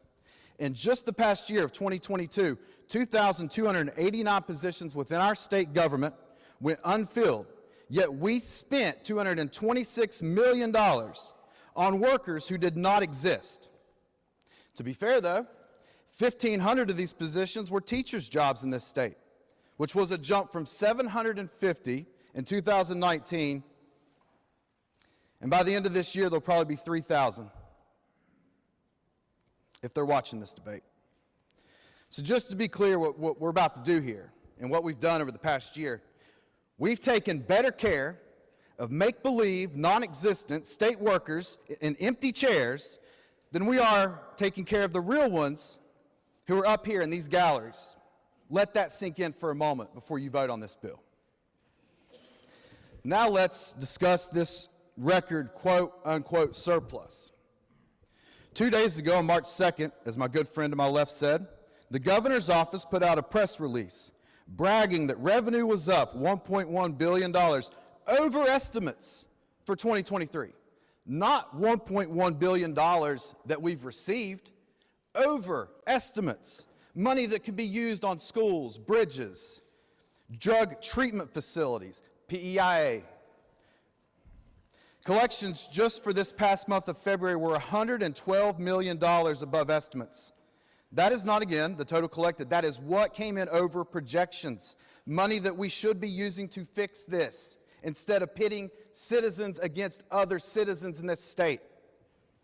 Severance taxes from coal and natural gas exceeded their projected year-to-date total by $540 million this year. In that same time period, the total severance taxes collected was $740 million. So let there be no mistake. This whole debate over tax cuts or PEIA is a false choice and a manufactured crisis contrived to pit us once again against one another. Please don't fall into this trap. Although I know it's tempting, because we all want these tax cuts for the people that are struggling back home. But at what cost? If our budget had been handled appropriately and responsibly, we could have easily funded PEIA and provided tax cuts to families and workers throughout this state with plenty of surplus left over to take back to your districts. Not just tax cuts aimed mainly at corporations, but significant tax cuts for every nurse, teacher, law enforcement officer, coal miner, and worker in this state. Tax cuts should go to our workers and retirees, not to multinational corporations. Speaking of that, people at home might be asking, where are all the billions of dollars we keep hearing about? Where did they go? I'll tell you where they went, and the legislative record of this body will show you exactly where they went. They went to the Economic Development Fund so that unelected and unaccountable bureaucrats could give your money away to their buddies for pet projects that most West Virginians don't want and they will never benefit from.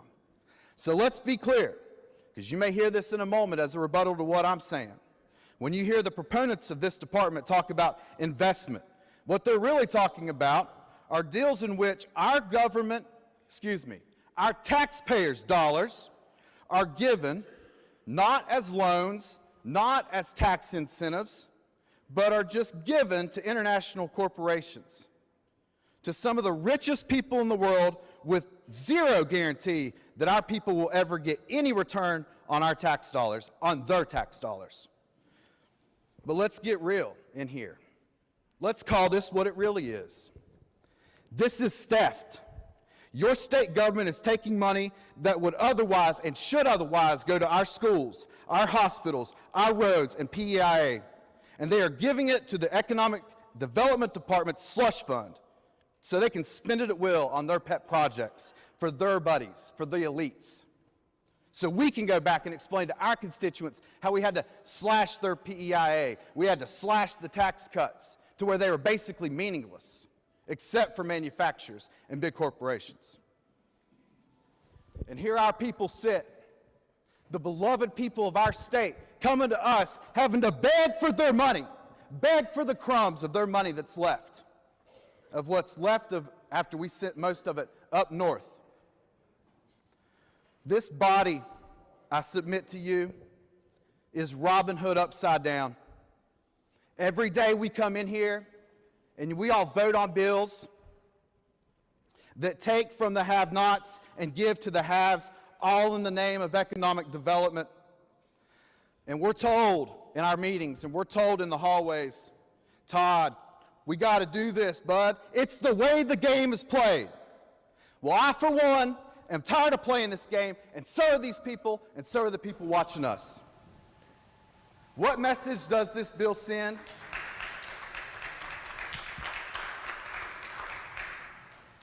What message does this bill send? It sends a message about our priorities.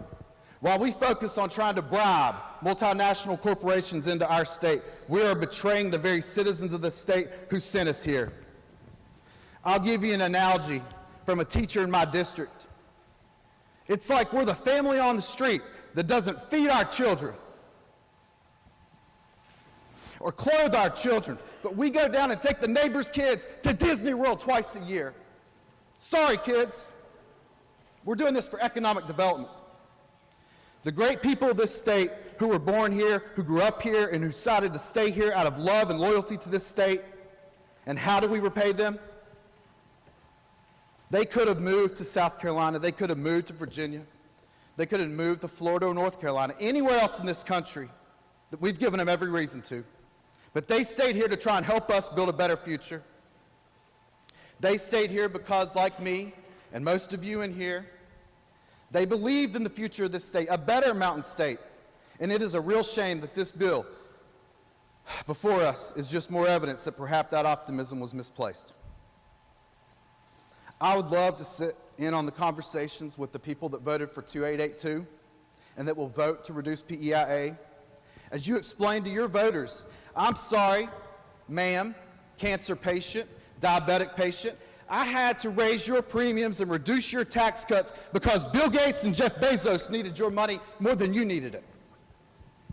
On November 8, 2022, seems like years ago, the voters of this state placed their trust in this body, and all of us that are sitting in these chairs. They trusted us to move this state forward. They expected us to come in here and represent working class families who live in our respective districts. They were hoping there were enough of us who were willing to stand up to the establishment of both parties and the status quo that the elite class represents. Didn't happen. Instead, time after time, day after day, vote after vote, we have followed the herd and passed legislation that is not what the people want and is contrary to their interest. Why is it so hard for us to listen to our voters, the people that sent us here? Go to your email right now. Anybody that cares enough to, go to your email, type in 268 or PEIA, and if your inbox looks anything like mine, there's probably 250 emails telling you not to vote for this bill, and approximately 0 telling you to vote for it. But does the voice of the people even matter anymore in this House? I mean, it certainly didn't matter when it came to Form Energy. If you know this bill is not what the people want, then why would you vote for it? Are you afraid of losing your endorsements from the Chamber of Commerce? Are you afraid of losing your committee assignments? Are you afraid of losing your comfortable office and your facade of power? Maybe you're afraid of losing your next primary or general election. But I will tell you what you should be really afraid of. You should be afraid of losing this battle for the future of this state for the next generation who are counting on us before it is too late. And that day is coming upon us very soon. Because if this bill passes, we will see an exodus of teachers and state workers in this state. Then what will we do? The worst part of this whole debate, just bear with me, is that it is pitting West Virginians against each other unnecessarily. The people are told that if public employees do not accept these premium hikes and cuts to their benefits, then the rest of us can't have any tax cuts. Keep in mind, this is their money, this is your money, but a select few decided it was a better idea to give it away to billionaires. But there's plenty still coming in as we speak, so we can still fix this, which is even more reason that the people of this state and those of us in this chamber should have never been placed in this position. There is a pattern, if you haven't noticed in here. Every day, South versus North, coal versus gas, haves versus have-nots. If you didn't know better, it might seem like some of this might be intentional or purposeful. West Virginians should not be fighting with one another. Instead, they should be outraged at a system that has repeatedly sold them out for political and financial gain for a few at the top. I'm sorry to have to say all this. I am. Trust me. But I thought we were here to do the people's work, to implement and execute their will and their desires from their government, to work for their benefits. And I will tell you this, in my mind, in the people's mind at home, and everyone that will be reading about what happened here today, this is a fork in the road for this state and especially for this body.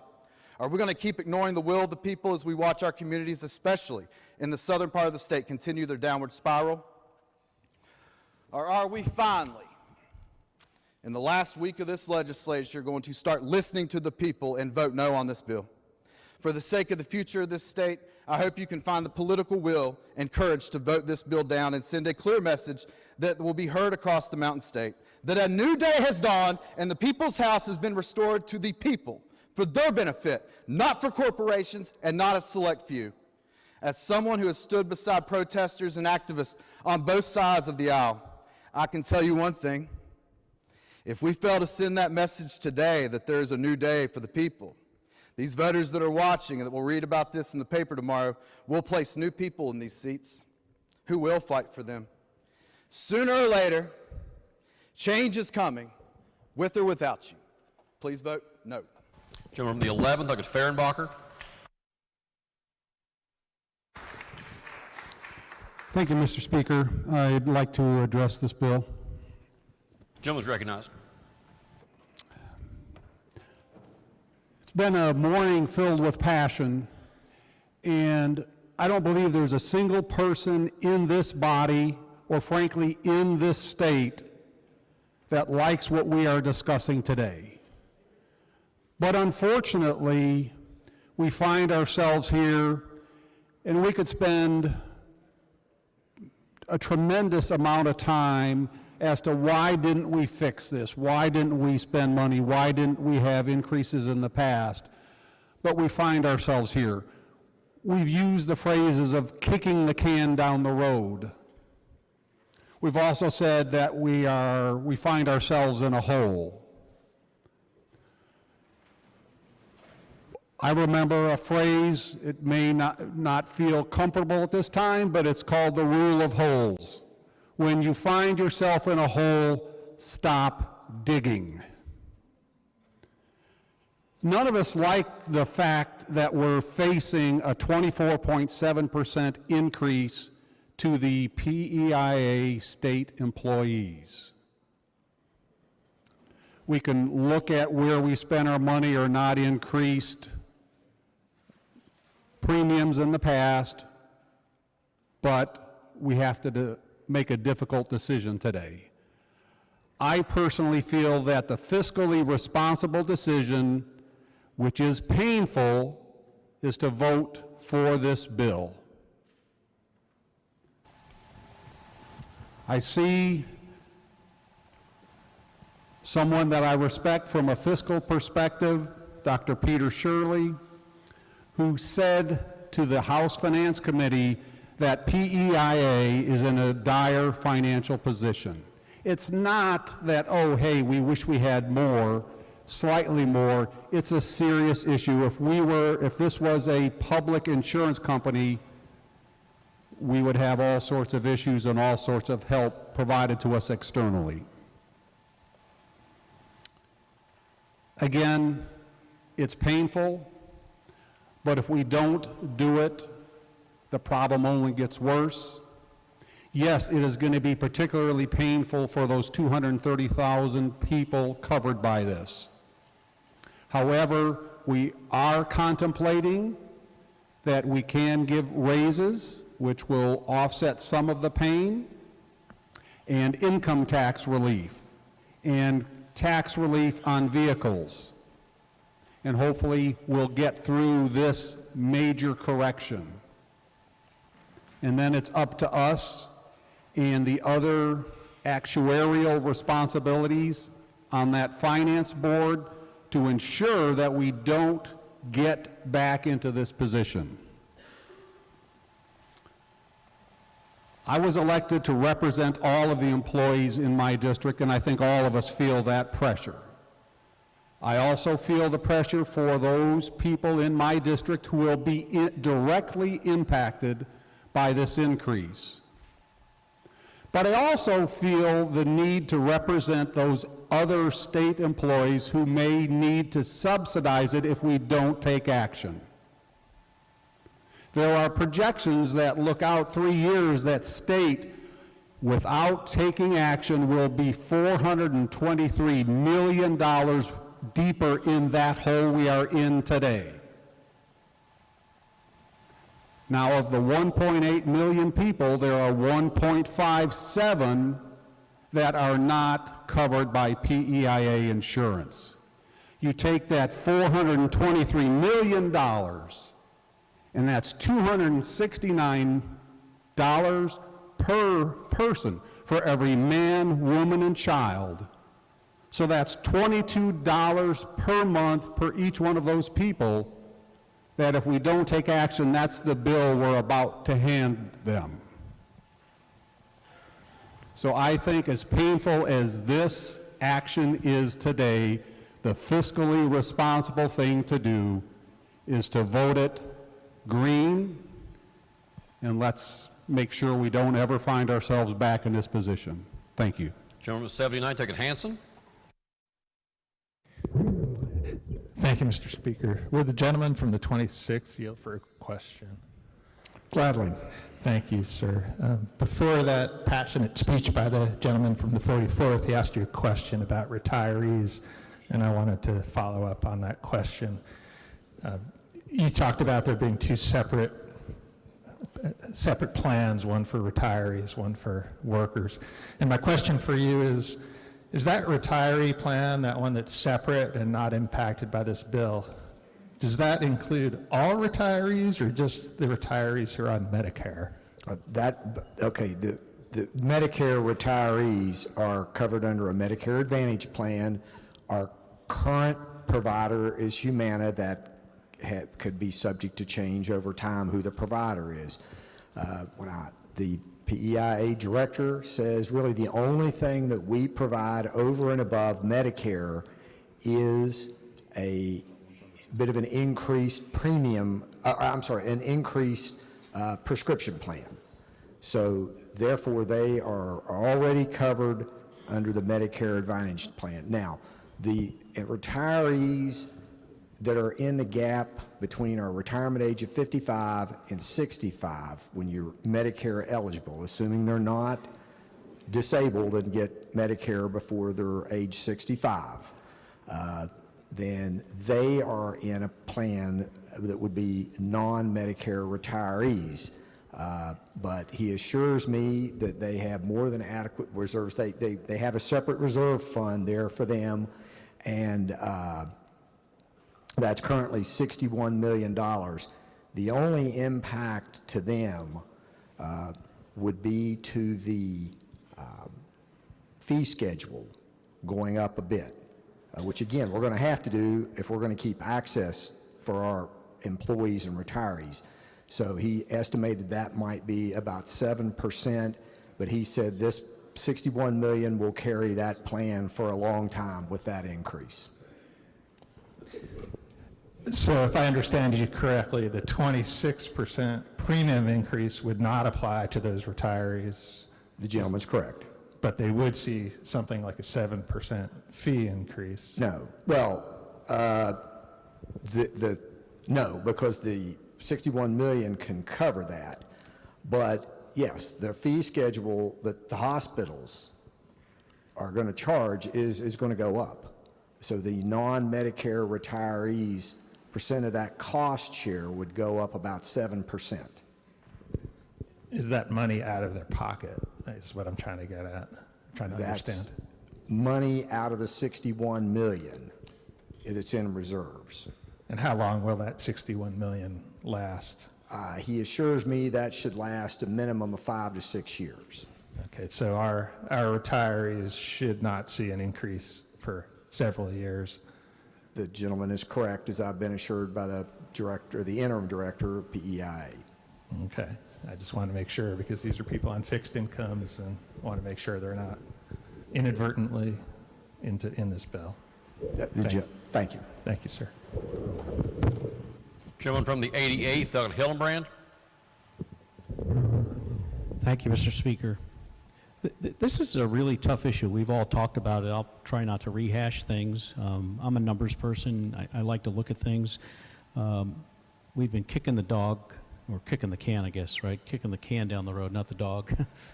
Pete will be all after me. I didn't mean that. And my dog's probably crying right now. Misspoke. Okay, flat rates for 11 years. Insurance rates in healthcare industry-wide have gone up 47% industry-wide. That's huge. Had this body and those that help advise us suggest that we take a little nibble along the way, it would have been a 2% a year if you know how to do that type of math. That's not very much, but again, we kicked the can, not the dog, kicked the can down the road and kept doing it. A lot of people are attributed with that quote about the definition of insanity, doing the same thing over and over and expecting different results. I think we're on the edge of insanity right here. Delegate from the 11th district talked about being in a hole, and we've heard the words, we're in a dire situation. I kind of view this as the alarm on the cockpit indicator is saying pull up, pull up, pull up, and we're flying right into a mountain. And if we don't react right now, we can only predict what's going to happen. So as the the joke says about, where was the accident, right where the plane hit the mountain. This is tough. And we're going to have to tell people, no matter which way we do it, how did we arrive at our decisions? Why did we do this? I'm viewing this as I'm trying to do what's best for the constituents across the entire district, and it probably applies across the state. I suspect all of you are doing that as well. Yes, I've gotten lots of emails from people with one side of this, but they're not as organized and motivated as well as the others, that larger majority that are going to pay for this if we don't make the right decisions. So I encourage you to think hard on this. I'm not going to tell you how to vote. That's up to you and your conscience. I know what I'm going to do. As I told you, I'm a math type person. I've worked the math. I've slaved over the numbers. Called a few of you last night, in fact, to check the numbers. And I hope at the end of the day we make the right decision. Thank you, Mr. Speaker. Gentleman the 14th, Tuckett Fogan. Thank you, Mr. Speaker. Permission to speak to the bill? Yes, gentleman's recognized. That was a lie. I'm not going to speak to the bill. I'm going to speak to you guys. I'm not going to change your mind, but I'm going to speak mine. I'm not going to analytically pick the bill apart, talk about the assumptions that were made, the models that were used. This is assuming giving back taxes on 2 cars from Kanawha County when you're comparing it to a guy that lives on Pond Creek in Wood County that might only have 1 car driving a school bus, and the average value of that car might not be the same as the average value of the 2 cars from Kanawha County, if you know what I'm saying. I don't usually take up for myself when I coach sports. While my kids were growing up, my kid wasn't a pitcher because I was a coach. He wasn't a quarterback. She wasn't a point guard. It was fair. So I made sure that I was in a class of 5 or more so I could take up for myself. We talk about how difficult this decision is going to be. It's not difficult to push a button. Form energy, give away money. Some people say that. Anybody cry about it?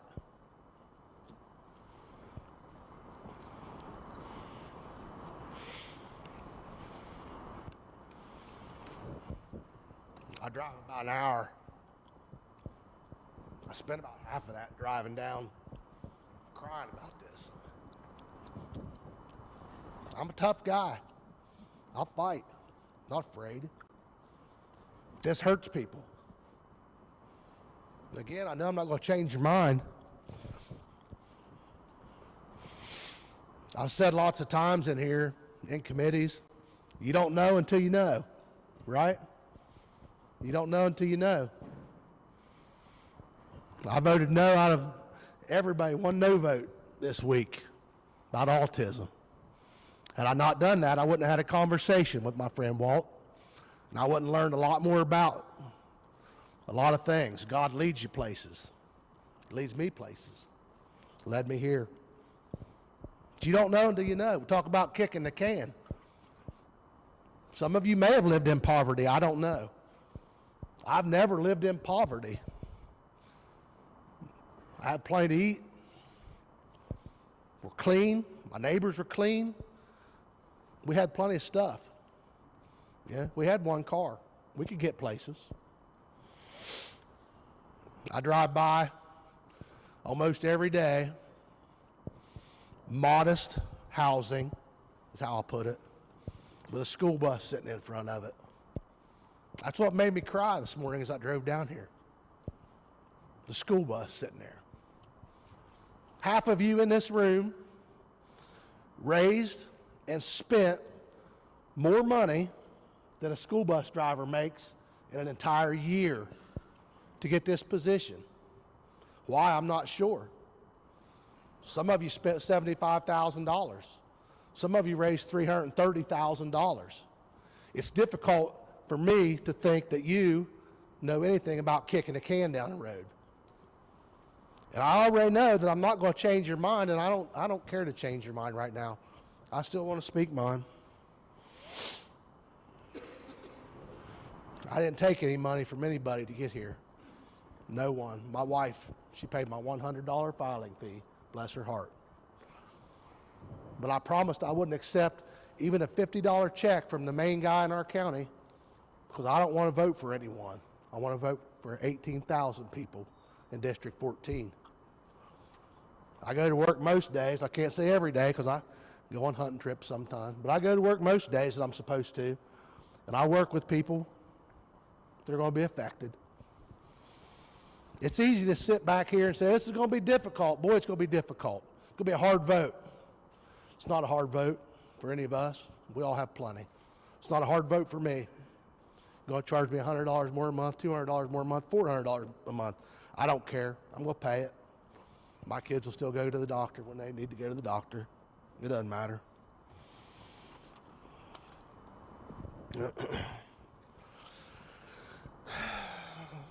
Billions in surplus.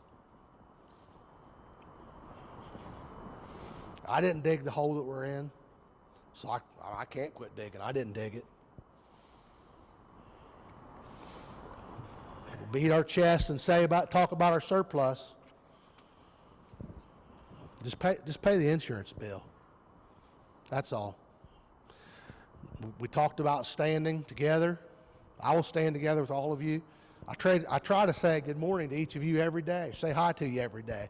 Not because I have to, because I want to. Because I love people. That's why I quit a job in chemical engineering and went to become a teacher. Even after my dad told me I was stupid. I am stupid. But I like people. That's why I do what I do. That's why I'm here. I ain't changing your mind. That's okay. But at least you know mine. Thank you, Mr. Speaker. Gentleman from the 54th, Pushkin's recognized. Thank you, Mr. Speaker. Would the gentleman from the 47th yield for a question? Hate to make you run. No? Okay. Thank you. Mr. Speaker, I just heard a statement made earlier about, 2/3 of the workforce paying for the 1/3 that's in the public sector. And I just wanted to remind the body that, that 1/3 in the public sector, those that teach our children, those that drive them to school, those that pave the roads so they can, for the roads that they take them to school on, the roads we all go to work on, those that keep us safe, our state troopers, our public sector employees, they pay taxes too. They pay taxes too. And the problem is not that this 2/3 is funding it for the other 1/3, or this 1/3 is not funding it. The problem is nobody has been funding it. Nobody has been. We've thrown one-time money at it here and there. We patch up the problem every day, but we haven't made the tough decision in here to create a permanent funding stream so we're able to keep it solvent, keep PEIA solvent, and keep the promise that we made to those in the public sector. You know what? The pay might not be so great, but the benefits are. So we're going to come in here today and break that promise. And please don't tell me about a pay raise when you're getting ready to take it right away from somebody. If you give somebody something and you take it away from them, you're actually not giving them anything. Give somebody $5 and say, but you're going to have to spend $6 on something you already had and pay for your spouse as well. That's not giving anybody anything. That's a shell game. So let's call it what it is. But I know we didn't come down here to break promises to those who have taken care of us for years. Our state troopers, our teachers, our school bus drivers, those who pave the roads, people who work for our cities, many of whom are on PEIA. We didn't come down here to break a promise to them. And I hope we choose not to do that. One thing that I've learned in my time here while I've served on on the Committee on Health and Human Resources and in the interim serving on the Legislative Oversight Committee, every department comes to us with the same recurring theme. We don't have enough people. We have a foster care crisis. We don't have enough people working in CPS. We have overcrowded prisons. We don't have enough people working as correctional officers. We have problems with education. We don't have enough people working in our classrooms. We're not going to address any of our problems by breaking promises to those who take care of us, those who work for us. We are creating more problems with this vote.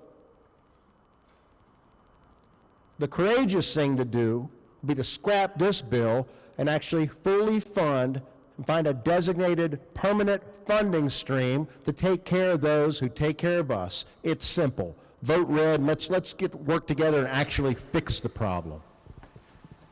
Gentleman from the 5th, Dr. Fluharty is recognized. Thank you, Mr. Speaker. Gentleman yield. 26, the sponsor, presenter. I don't believe I'm the sponsor, but I'll Presenter, certainly I'm sorry. yield. Presenter. Thank you. Yes. I want to get a couple things straight here. You stated earlier that essentially there have been no increases in a number of years. Has the deductible increased? The deductible has increased. Okay, annually? I don't believe annually, but it has increased. Say since 2017, any ballpark number on how much it's increased every year since 17? Let me get that from staff. I don't have that number in front of me. I'm informed that it's increased twice, but he's looking for the actual number. Okay, so to expedite things, we can keep going. So you Sure. agree with me there's been increases in the deductible. So the idea that there have been no increases, well, that's not across the board. You agree with me with that? There have been increases in the Okay. deductible. How about the out-of-pocket maximum? Has that increased? It has. Okay. And I want to get an idea about this marriage penalty.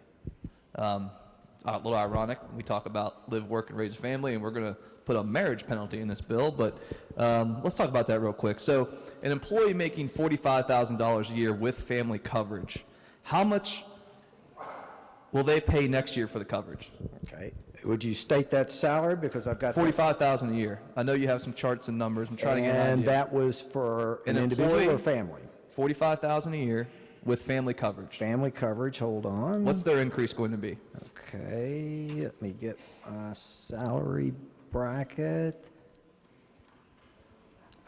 They increase $861 a year.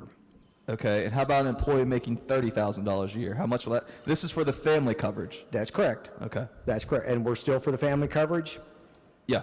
Restate that. How much? Employee making $30,000. How much of an increase will there be per year? $692.70. Okay. Is there anything in this bill that relates to medical inflation? In other words, a protection in say prescription inflation as years go on. Is there anything that's built into this bill to help with that?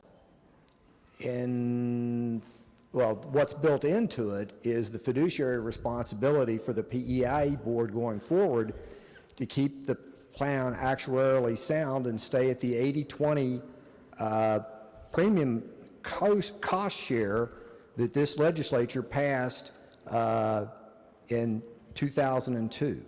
Okay. That's all I think. Very briefly, Mr. Speaker, to the bill. West Virginia, you have been duped. You have been duped. For a long time, the governor's been traveling the state, telling you how much money we have, nearly $2 billion in surplus. Things are rosy. He tells you all the time in his little accent just how great things are. But not for you. He promised, in his own words, that no PEIA premium increases will happen on his watch. No increases on his watch. It's in black and white. It's in one of his brilliant statements. I wonder if he's watching today. Maybe, maybe not. He's certainly not here. Why would he be? It's Saturday. There's a reason why we're doing this on Saturday. Fewer people watching. We like to do things down here in the dark of night or on the weekends because there'd be less repercussions to the politicians, right? In the dark of night. And as he toured the state, I mean, let's be honest, he's just been lied to. He tours the state, having meetings in every city. He's been to Wheeling, he's been to Moundsville. I've seen him Get out of the, have a state trooper, ironically a state trooper with them, who increases the PEIA will now be happening.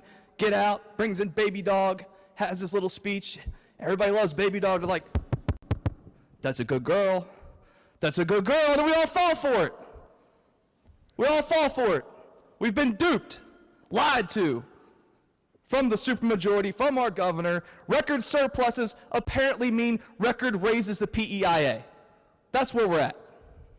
That's what we're doing with record surpluses. We hear about Toby and Edith.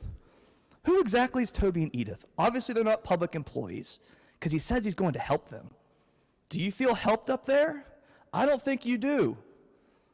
For years, we've been told how we're going to make this place to live, work, and raise a family. And we have a penalty for families in this bill, for being married, for working, for doing the right thing. You know, this state has been built on the backs of hardworking West Virginians. And in the way we do things year after year, decade after decade, you build us up, and then we take it from you. That's what happens. You build us up, we take from you. That's what we're doing today. This is just another layer in the year's work of another piece of the pie of the war on public education in this state. I remember when the galleries were filled, and year after year we've been fighting this fight. I'm exhausted. I know you have to be. You have to be. Year after year working to raise your families as best you can and getting less in return. We tell you from Charleston, we're so entrenched in your classrooms these days, we tell you everything you have to do. You're working longer hours for less respect from the legislature, year after year. It was stated out here how it's a mistake when, you know, the government gets involved, and the gentleman from the 47 is not in the seat. I was going to ask him a few questions, but you know, I hate to see people take to the floor and attack our educators and our police, public employees. It's just, it's frustrating. It's reached a point where I'm frustrated. I'm sure you are as well. There's a couple things here at the end of the bill that I think forecast what's next. There's this actuarial study which says there's going to be alternatives, including options regarding non-state employee participation. They're kind of showing the cards on what's next. Fewer people are going to be eligible for PEIA going forward. We know that's the plan. They're going after your spouses. Instead of a penalty, you're just not going to have them at all. That's been out there before. So I will not be supporting this. You know, we've done so much with money, and the gentleman from the 44th did a great job of explaining just how much money we've shipped out of here for pet projects and other studies. We've even given raises to the governor from 150 to 180 for our AG, the auditor, Secretary of State, from $95,000 to $115,000. We have money for that. That just happened a few weeks ago. You probably don't know about it because they don't want to say that too loudly. So we saw a lot of red on some good amendments. We had some great amendments here that support hardworking families, our educators. A lot of red on the screen. You know why? Because there's a lot of Republicans. So when we say insanity is doing the same thing over and over and expecting different results, in reality, I mean, it's kind of like voting Republican. Thank you, Mr. Speaker. The gentleman from the 98th, Douglas Espinosa, is recognized. Thank you, Mr. Speaker. Mr. Speaker, my wife and I and family were previous PEIA insureds, so we have some familiarity with the program. Despite what I think has been intimated here, I can attest that the premiums, the out-of-pocket expenses, the deductibles, well below what we're experiencing in the private sector. A couple weekends ago when I was home, in my mail, there was a new card from my insurance program, and as I was putting that in my wallet, I realized that I still had my old PEIA card in my wallet. And I suspect that if I went to a provider today and tried to use my old PEIA card, they'd say, sorry, we're not accepting that card. And that's really is what is at stake here today. Are we going to put our state employees in the position of where increasingly when they go to a provider, their provider's going to say, sorry, your card's no good here. Just before we came down for this legislative session, we heard an announcement that I believe it was Wheeling Hospital said, you know, we're not going to be accepting PEIA after July 1st, I think is that date. Already I'm informed that a lot of pharmacies are not accepting the PEIA benefit card. And I think that's, without action to right this plan ship, that's increasingly going to be what our employees experience when they try to use their card. So when we talk about, well, this is going to hurt our people, our employees, I'd submit if they take their card that they're paying good money for and they can't use their card, that's hurting our state employees. Our colleague from the 81st made reference to a bum insurance plan. Well, I'd submit if we don't take action to stabilize this plan and keep it solvent going forward, that's exactly what our state employees are going to have, a bum insurance plan. There's also been some discussion about promises made over the years, and in current code, we have a promise that West Virginia taxpayers, including those in our galleries, have made, and that is that we will fund on an 80-20 basis. The taxpayers of West Virginia will pay 80%, our employees will pay 20%. But we've heard testimony up in finance, and we've heard the gentleman from the 26th share today. The current split is actually 83 for the West Virginia taxpayers and 17% for the insureds. And by 2027, if we fail to enact responsible legislation like what we have before us, that split will grow to 89% for West Virginia taxpayers compared to 11% for the insureds. Now, is there pain associated with this reform in the form of premium increases? Absolutely, just like other taxpayers across West Virginia have been experiencing, certainly for the last 12 years, despite the fact that we have not seen appreciable increases in premiums for our PEIA recipients.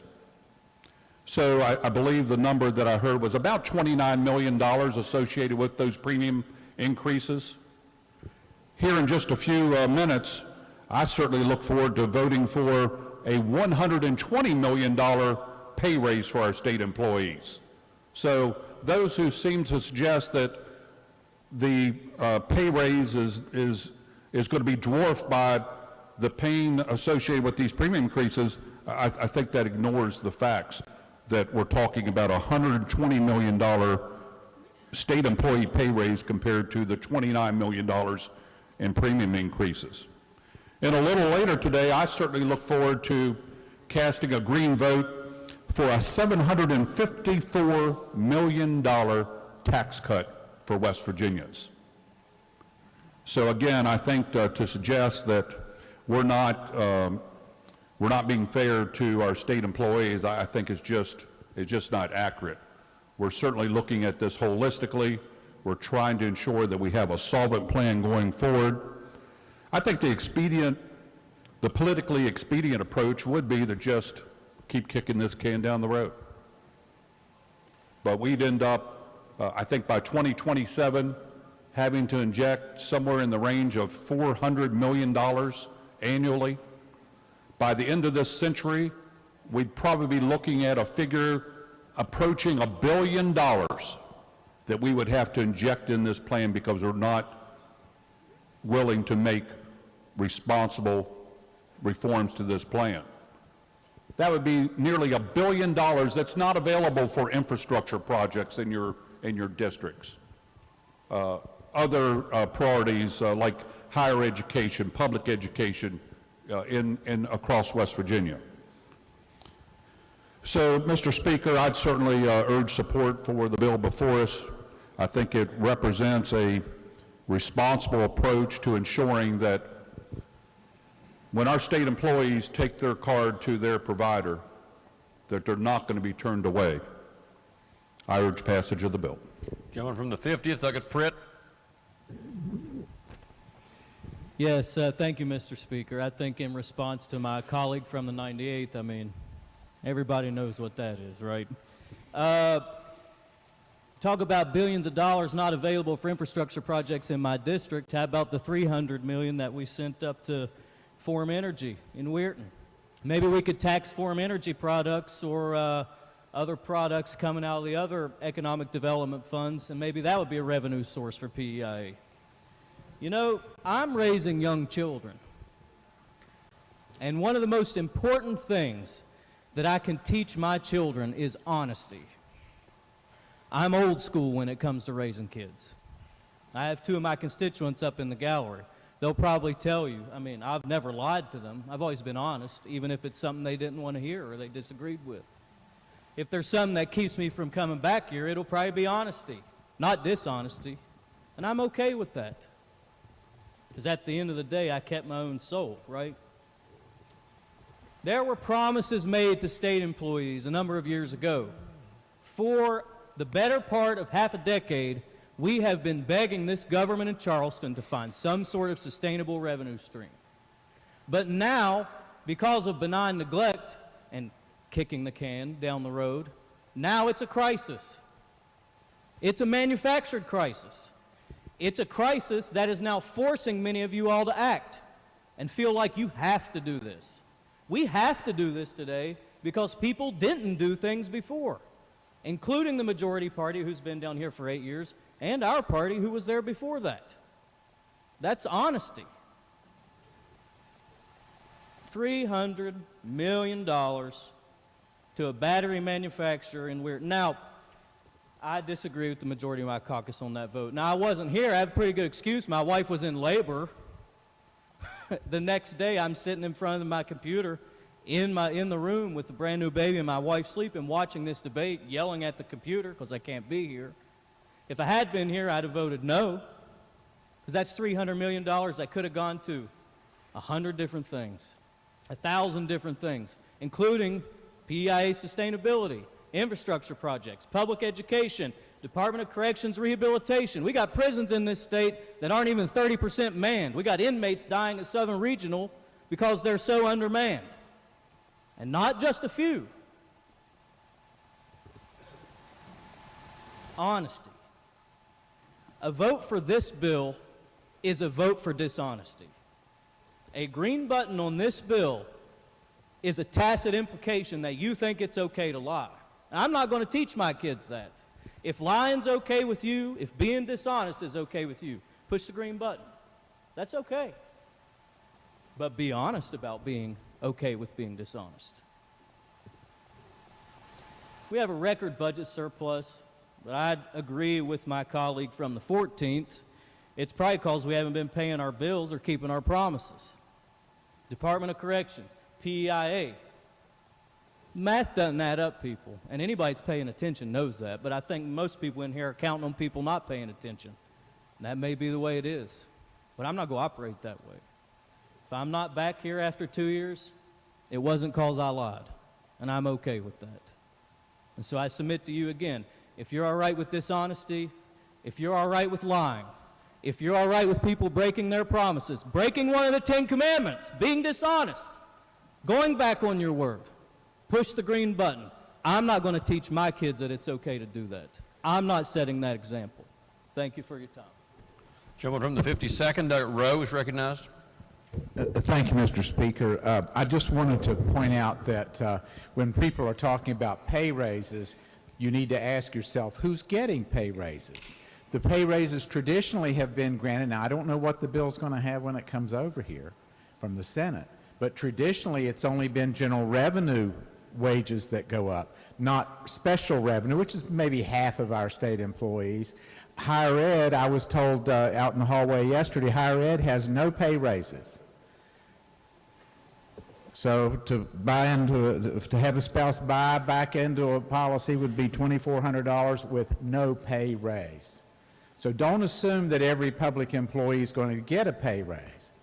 It's got to be put specially in the budget. In the past, the governor's not done that. I'd just point out, too, that when people say, well, but there's a tax cut, Larry, we're getting a tax cut. Okay, a starting teacher makes around $30,000 a year. CPS workers starts around mid-30s. Correction workers make $33,000 a year. So what are they looking at? Well, on the tax reduction at 21% after waiting 8 years for this body to grant a tax cut, here are the numbers. It's $320 for somebody that makes $40,000 a year. $320. The increase in premiums on this bill for PEIA alone is $600. And you say, well, what about people that make $20,000? Well, they're getting $140. So if you beat your chest about giving a tax cut to folks, make sure that you're careful about who you speak to. Make sure that you're talking to somebody who has an income of over $100,000 or $200,000 a year. Those folks are getting thousands of dollars in tax cut. Thousands. And what's a person who comes out of college, has all kinds of debt to be a teacher, and has the courage to want to be a teacher in West Virginia at greatly reduced salary? $320 is their tax cut. And again, if they're married and they have this marriage penalty to buy back into PEIA, $2,400. This is not a fix. You know, this is, and I compliment the gentleman from the 44th in his speech, because he really got us out of the silo that we are presented with on bill after bill after bill. We have silo thinking. That's what we've got on this bill. We need to look at the bigger picture of how this affects people, something that people outside this building recognize and understand easily. But we, because we deal with it in one bill after another, we silo think it, and we think right now, oh, we've got this huge crisis, the sky's falling, we should be ashamed of ourselves for helping state employees since 2012 or whatever the year is. And we need to, and of course we have to do this with no information in front of us at all. So whenever you go out of the building and somebody says, well, what were the numbers on that? I don't think you're going to have any. I haven't seen any. I'd like to see some about what a crisis we have. A crisis when we've got billions of dollars in excess funds? This is the most money this state has ever had. And people are waiting 8 years for a tax cut. And what are they getting? Well, on their income tax, if they're a new teacher at $40,000 a year, they're getting around $300. And you say, well, but wait a minute, Larry, whoa. There's a vehicle tax rebate coming.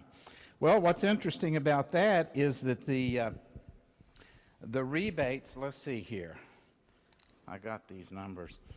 If somebody makes $40,000 a year and maybe drives a car that's not brand new and expensive, let's say a $10,000 car, they're going to get a rebate of $193, something like that. Maybe a little more if they live in a city. A $20,000 car, $386 rebate. But now, if you're driving a Tesla or a Lexus or a Range Rover at $100,000, that's $1,900 you're going to get back. So on almost every time we do something, we're taking care of the high-income folks. We're not helping. We really are not helping the folks who struggle, who are there, and who are leaving the state because they don't want to work here because they just can't make it. So I would say, you know, folks need to look at this not in terms of the silo of, oh, gee, we've got to do something about PEIA, but why don't we look at it in terms of, oh, gee, we ought to do something to help people. Thank you, Mr. Speaker. From the second, Douglas Ateslo. Thank you, Mr. Speaker. Mr. Speaker, I've been around here now for about 8 years, and it's been an interesting trip. Much of the speeches that you've heard today, back 8 years ago, we didn't hear just once a session. We heard them every day. Every vote was tough. Everything was very difficult because we were going to change the state and try to do things differently. I can't tell you all the stories that we used to hear. But they were numerous, and we stayed the course the best we could. I'd like to thank the gentleman from the 52nd for realizing that 8 years later, we're in a much better position. We are in a much better position. We are now in a position to affect change in the state in ways that we never have before. That doesn't make this easy, and that's one thing I have to tell you.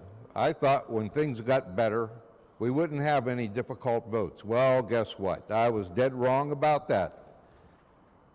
But you know, I've learned a lesson. I guess when you get as old as I am, you learn things.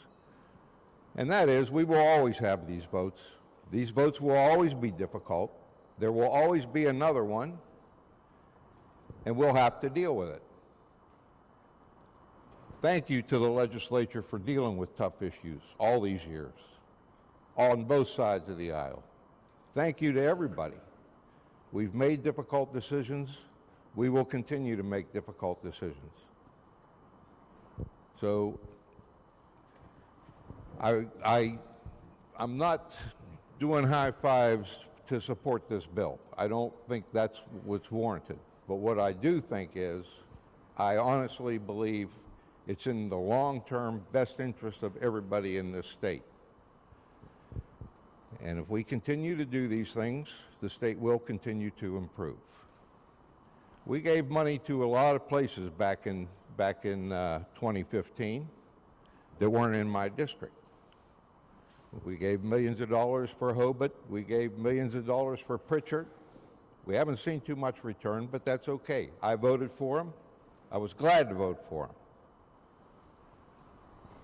Now we have a chance to compete on a world market the way we haven't before. I had one person come to me and say, "You guys are now in the game," like it was some kind of incredible feat.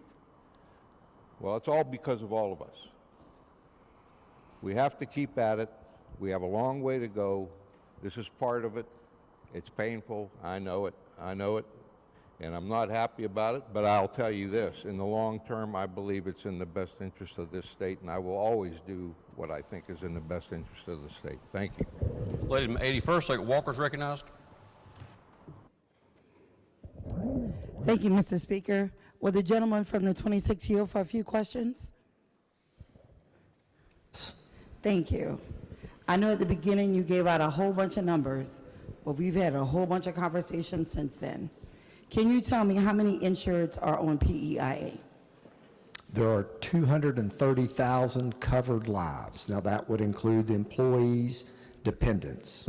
Yes, sir. So you don't have a specific number of how many spouses or how many family plans we have?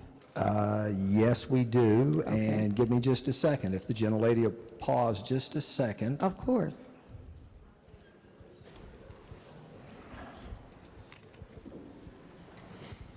Okay. We currently have 29,579 family policies, not to be confused with participants, but family policies. So 29,579. So would these family policies include spouses, correct? The gentlelady is correct. Do we have a breakdown of how many of these plans are insured by minor children? Do we have a breakdown of that? Okay, we've got, well, yeah, we know that, okay, so that number includes children, and then we also know we have 23,731 single employee-only policies, and then we have 6,510 employee with children policies. And then, as I said, we have 29,579 family policies. Yes, sir. Can you tell me that if a child is over the age of 18 and going to college, does PEIA cover that dependent? PEIA is a plan that if complies with the Affordable Care Act, and we cover dependents up to the age of 26, whether they're in college or whether they're not in college. And what are those stipulations for covering someone until they're 26 years young? Those are federal stipulations through the Affordable Care Act, which PEIA in the state of West Virginia complies with. Do we still have a PEIA task force? I don't believe so. We still have the Finance Board. Okay. Can you tell me when was the first PEIA task force meeting? I know we no longer have it, but when was that first meeting? First, just a second.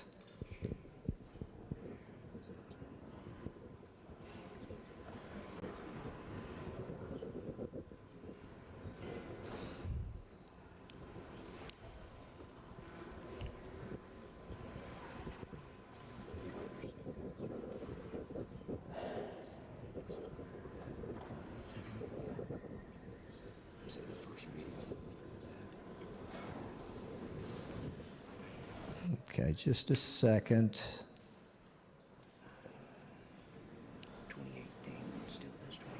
It appears as though it was March 13 of 2018. Can you tell me when was the last meeting?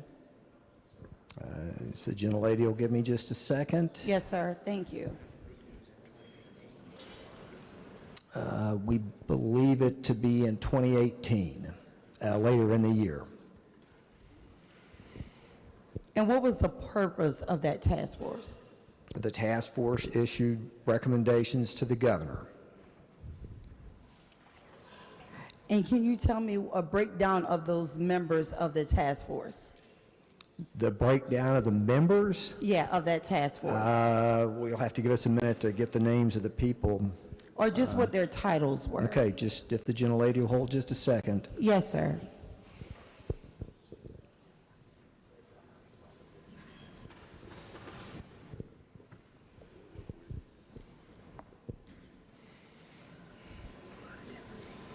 Okay. We had a number of different subcommittees to the task force. We had a public outreach subcommittee. I see a teacher from Raleigh County. I see the president of the AFT, president of WEA, school superintendent for McDowell County. I see the executive director of the WVSSAP, or school service personnel, not the athletic part. I see medical director from Aetna Insurance. Then on the coverage and plan subcommittee, I see vice president for strategic initiatives from West Virginia University. I see the chairman of the board of directors from QBE Insurance. I see the current speaker of the House of Delegates. I see a member of the West Virginia State Police. Another insurance executive.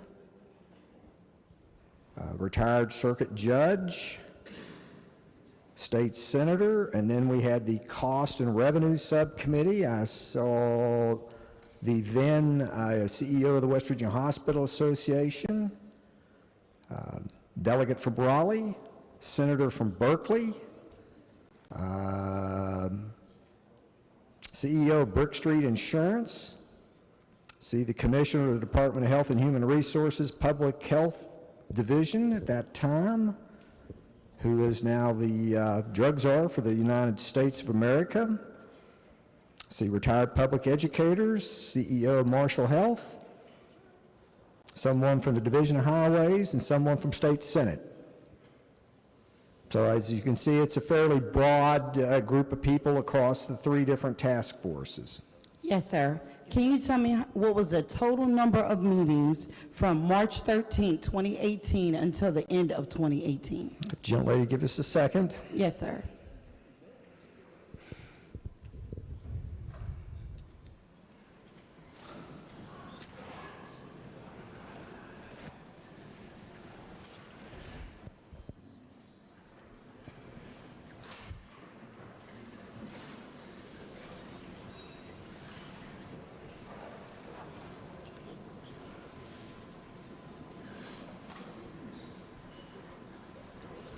It would appear between the various subcommittees and then the committee as a whole, there were over 40 meetings in the time span that we just detailed.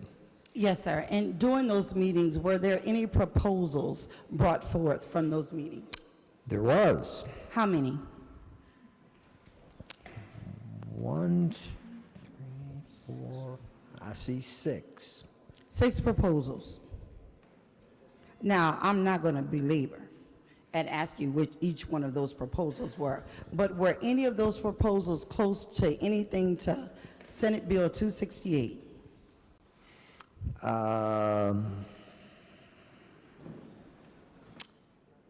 Yes, it restated the 80-20 co-insurance, Yes, sir. which is certainly part of the Senate bill before us.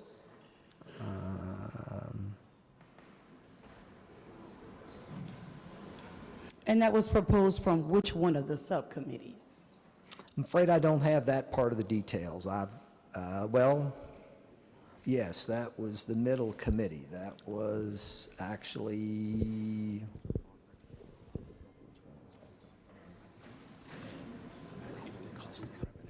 that was the Coverage and Plan Subcommittee. The Coverage and Plan That Subcommittee. particular one, yes, ma'am. Okay, thank you. I appreciate you yielding. Mr. Speaker, if I can have some time. Ladies recognized. Thank you. Colleagues, the room seemed to have taken a break, but not these West Virginians in the gallery. Colleagues, we seem to skip introductions today and went straight into third reading of bills. Colleagues, we have used rhetoric such as kick the dog, which I know that gentleman did not literally mean. Kick the can. Now, is that figuratively or literally? So what does that can mean? As always, the West Virginia State Public Employees. We have been kicking them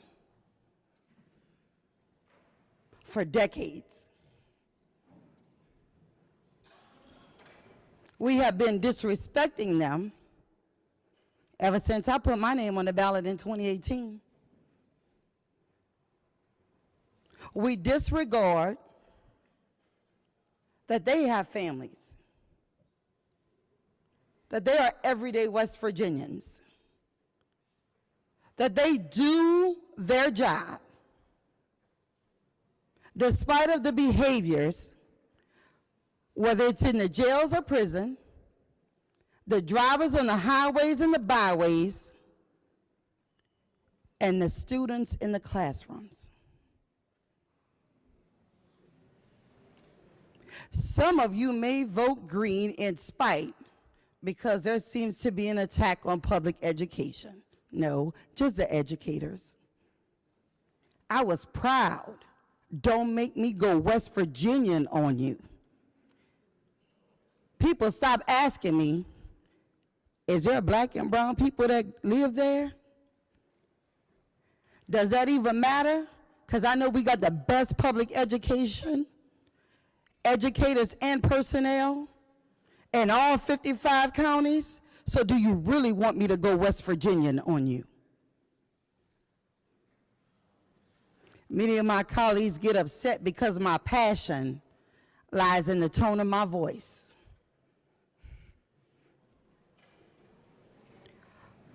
Others just think I'm mean because I don't go around smiling every day. And then there's some, like the gentleman from the 13th and the 14th, that pays attention to my demeanor and say we may disagree, but I still want to know that you're okay because that's what West Virginians do. Being a mountaineer is a way of life. I am a transplant, and I ain't leaving. There's nothing you can do to force me from my home. Despite the discriminatory bills, despite not having a livable wage, no housing, food deserts, child care deserts. But who we can always depend on is those blue and gold state employees who bear it all. State of emergency, they're there.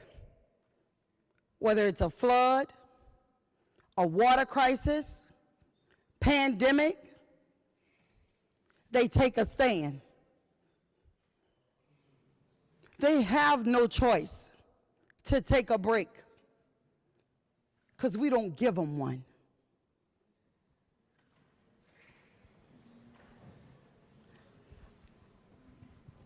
We talk about responsibility. Whose responsibility is it to take care of kids in the foster care system when they get in the classroom? Whose responsibility is it when a child needs a jacket? Whose responsibility is it when you have a child care desert? So I see this bill, Senate Bill 268, as being an ableism bill. Because if you have a spouse that doesn't work, you don't get a penalty.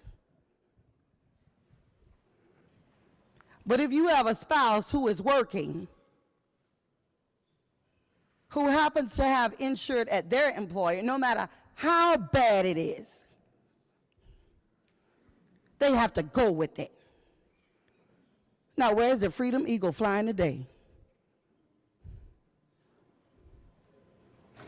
Who are we treading on with Senate Bill 268?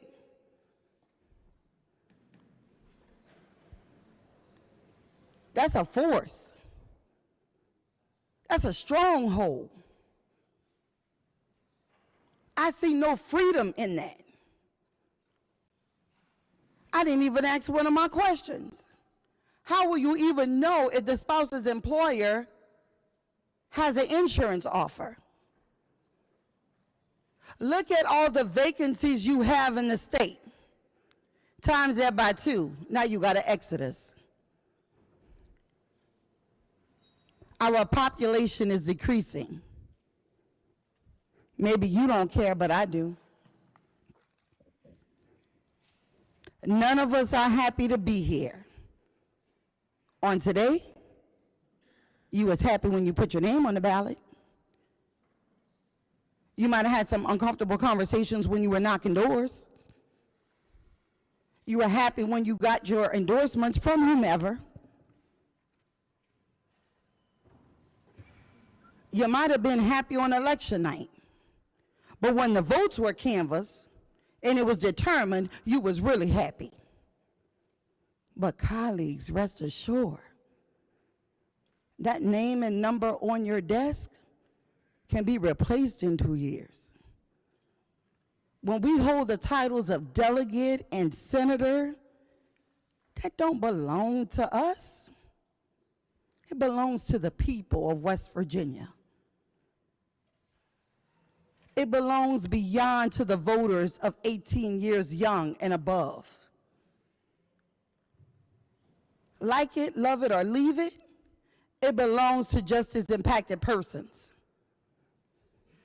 It belongs to the retirees, the widows, those who have lost their spouses in workman's comp accidents. It belongs to the children and the future children of West by God, Virginia. Keep the state solvent by dissolving West Virginia values.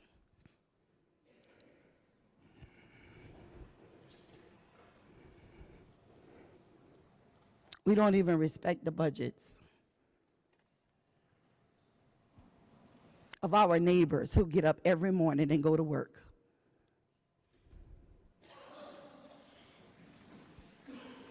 we would rather pay contract employees in DOH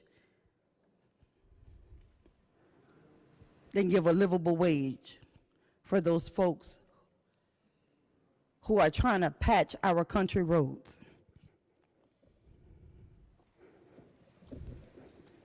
So yeah, there should be some pressure in this house today. It should be an uncomfortable moment. I just don't understand, with $1 billion, I just don't understand, with so many bills being introduced and not even getting on the agenda, like recreational cannabis, where PEIA can be funded fully. The house got quiet. There go that little mouse again, peeing on cotton. See, there is things that we can do to fund PEIA fully. These folks are not begging us, and no one knocked on my door, and none of the emails that I received said that they wanted a pay increase. Wife of a state trooper said that they just had a baby.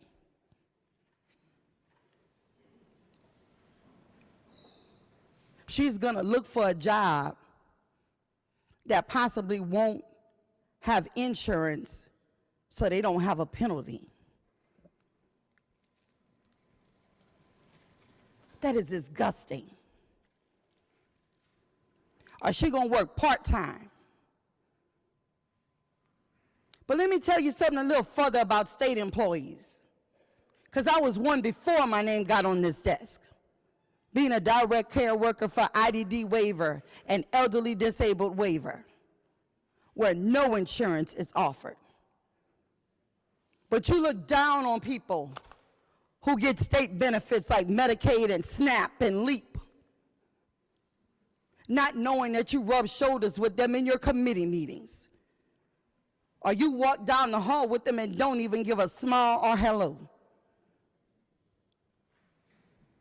I remember in 2018 on the Capitol steps, pregnant educator, couldn't even afford to teach summer school in West Virginia. She teaches in Kentucky. She was on SNAP benefits. But every August she was here to teach our best and brightest.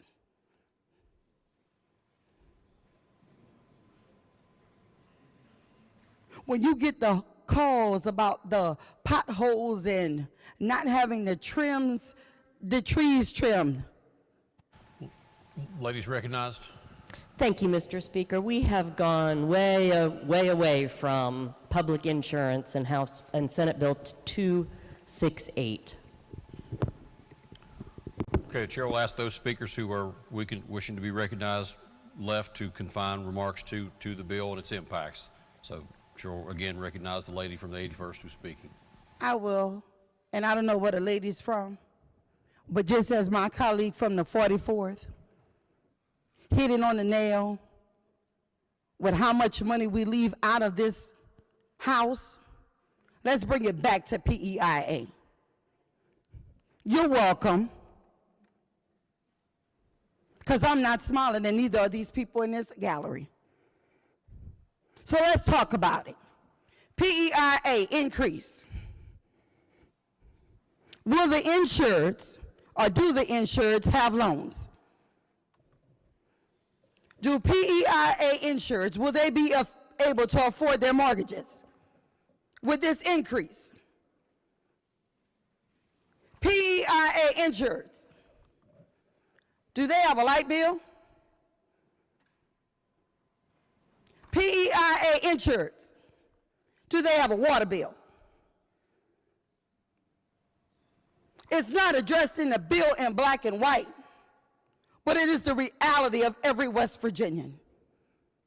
PEIA insureds, do they donate to the food pantries? The clothing shelters? Do they have safe spaces in their classrooms? PEIA insurance.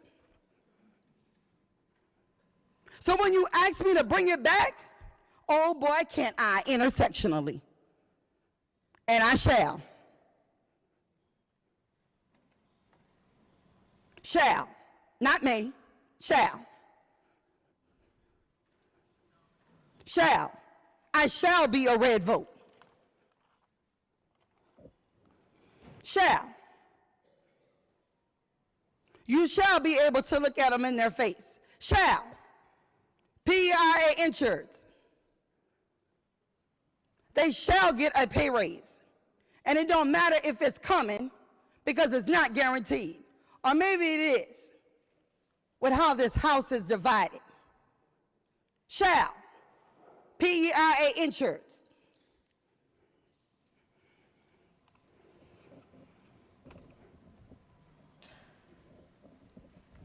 And for the state public employees, I am sorry, your accord is not good here.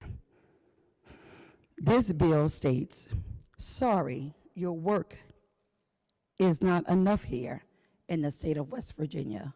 Mr. Speaker, I will be a proud red vote. Objecting, Senate Bill 268. Chair recognizes the gentleman with 26, take a word box, close debate on the bill.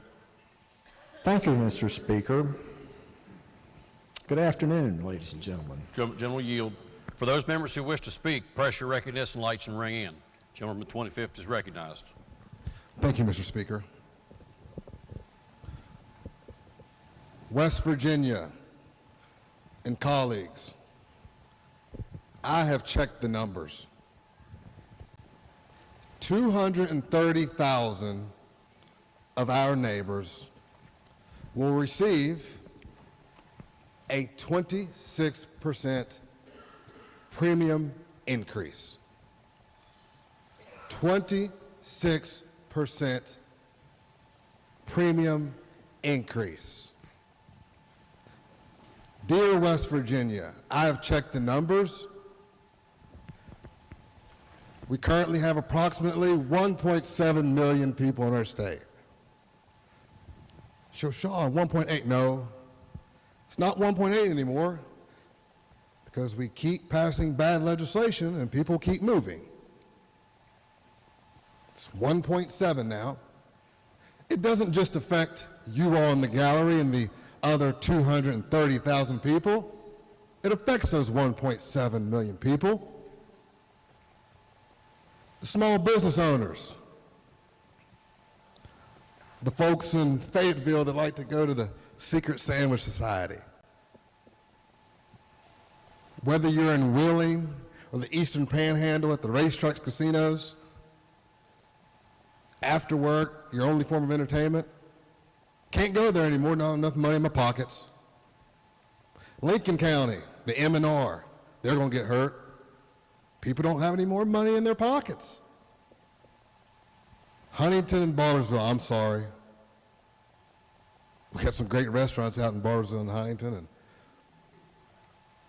I'm sad to tell those small business owners that the middle class, our backbone, because I've checked the numbers, they don't have much more money in their pockets. We have fought hard,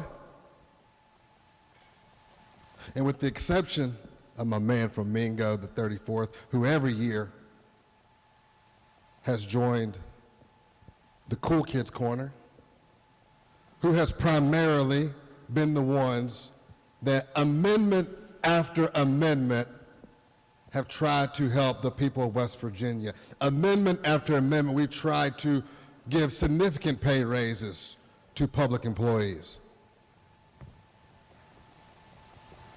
We've got bills. Talked about a real pay raise. I know earlier we were talking about Gaston Caperton.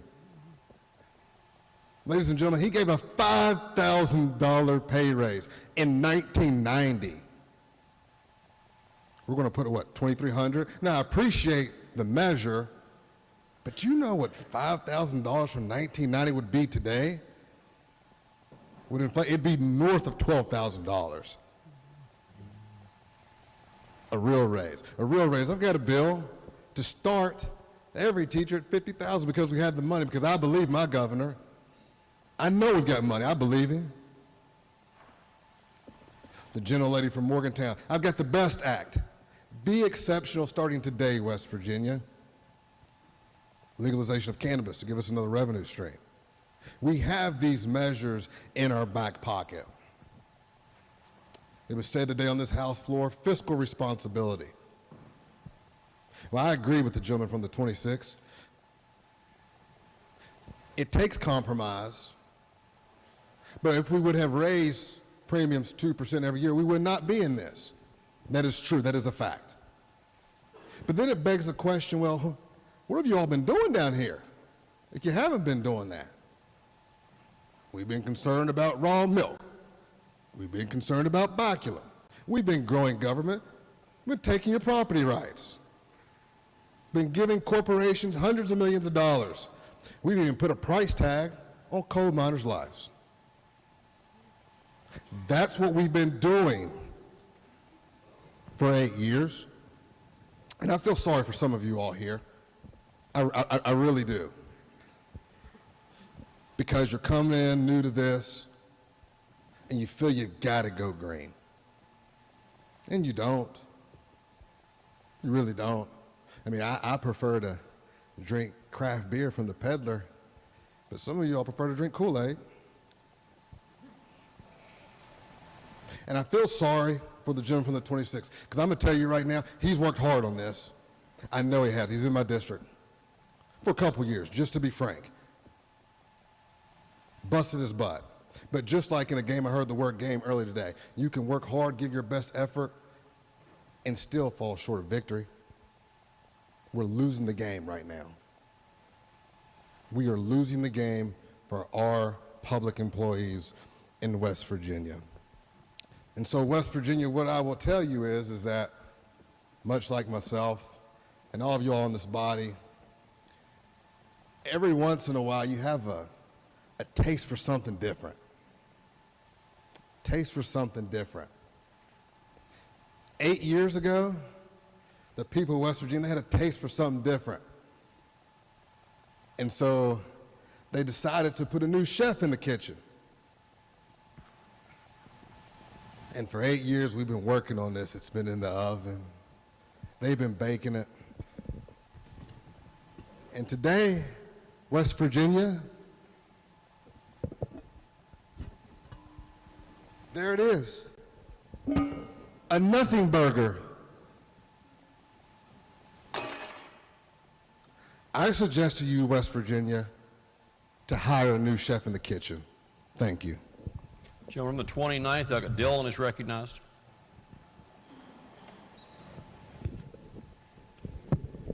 Thank you, Mr. Speaker. As many of you know, I work in a public school.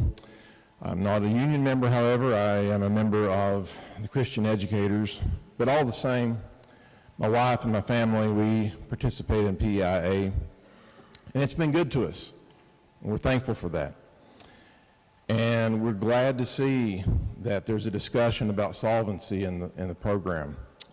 And we don't want to see medical providers begin to refuse PEIA. So we know that something must be done. The question is this the something? You know, this legislature has made economic growth a priority this session. We passed a historic tax cut to leave more money in family pockets and in our local communities. And that's good. It's as it should be. At the same time, as we've heard, we've appropriated vast sums for specific projects of dubious merit under a centralized planning approach to our economy. Some of that is not so different from certain regimes around the world, which I will not name. We've gambled a significant part of our financial stability. Now we're talking about fiscal responsibility and conservatism. Is this an even standard? Now we're asking teachers and other public employees who have families and live in small communities throughout our state to pick up the tab after the Senate just passed its own pay raise, after we just gave a pay raise to the governor and other constitutional officers. No, I think we need to keep public employee dollars in our local communities, in our stores, in our restaurants, in that Friday night light economy that we heard about yesterday, so eloquently expressed. But we can't do that. We're told we can't do that because we sacrifice that flexibility on the altar of Bill Gates and green energy politics. So here's what I'm asking. Let's pump the brakes. I'm not satisfied that we've thoroughly sought out some creative solutions for this problem. I'm not convinced that we've looked at all the possibilities. PEIA, it's more than just an insurance program. It's part of an overall recruitment, compensation, and retention strategy to keep qualified teachers in the classroom and qualified public employees throughout the state. And we passed some bills earlier in this session, putting additional requirements on teachers, such as expanding standardized testing. And then we're looking for other bills that we've passed. We've passed bills that create new pathways to certification to deal with the shortage of certified and qualified teachers. So this comes across from the Senate, and it feels like it's the pawn shop plan. You know, it's the best we can do. We know you wanted this, but it's the best we can do. Take it or leave it. Well, for now, I suggest we leave it till we get it right. This is urgent. It's a very urgent matter, but it's not a matter of desperation. Let's not act desperate, because desperation makes smart people do dumb things. I would urge a red vote on this.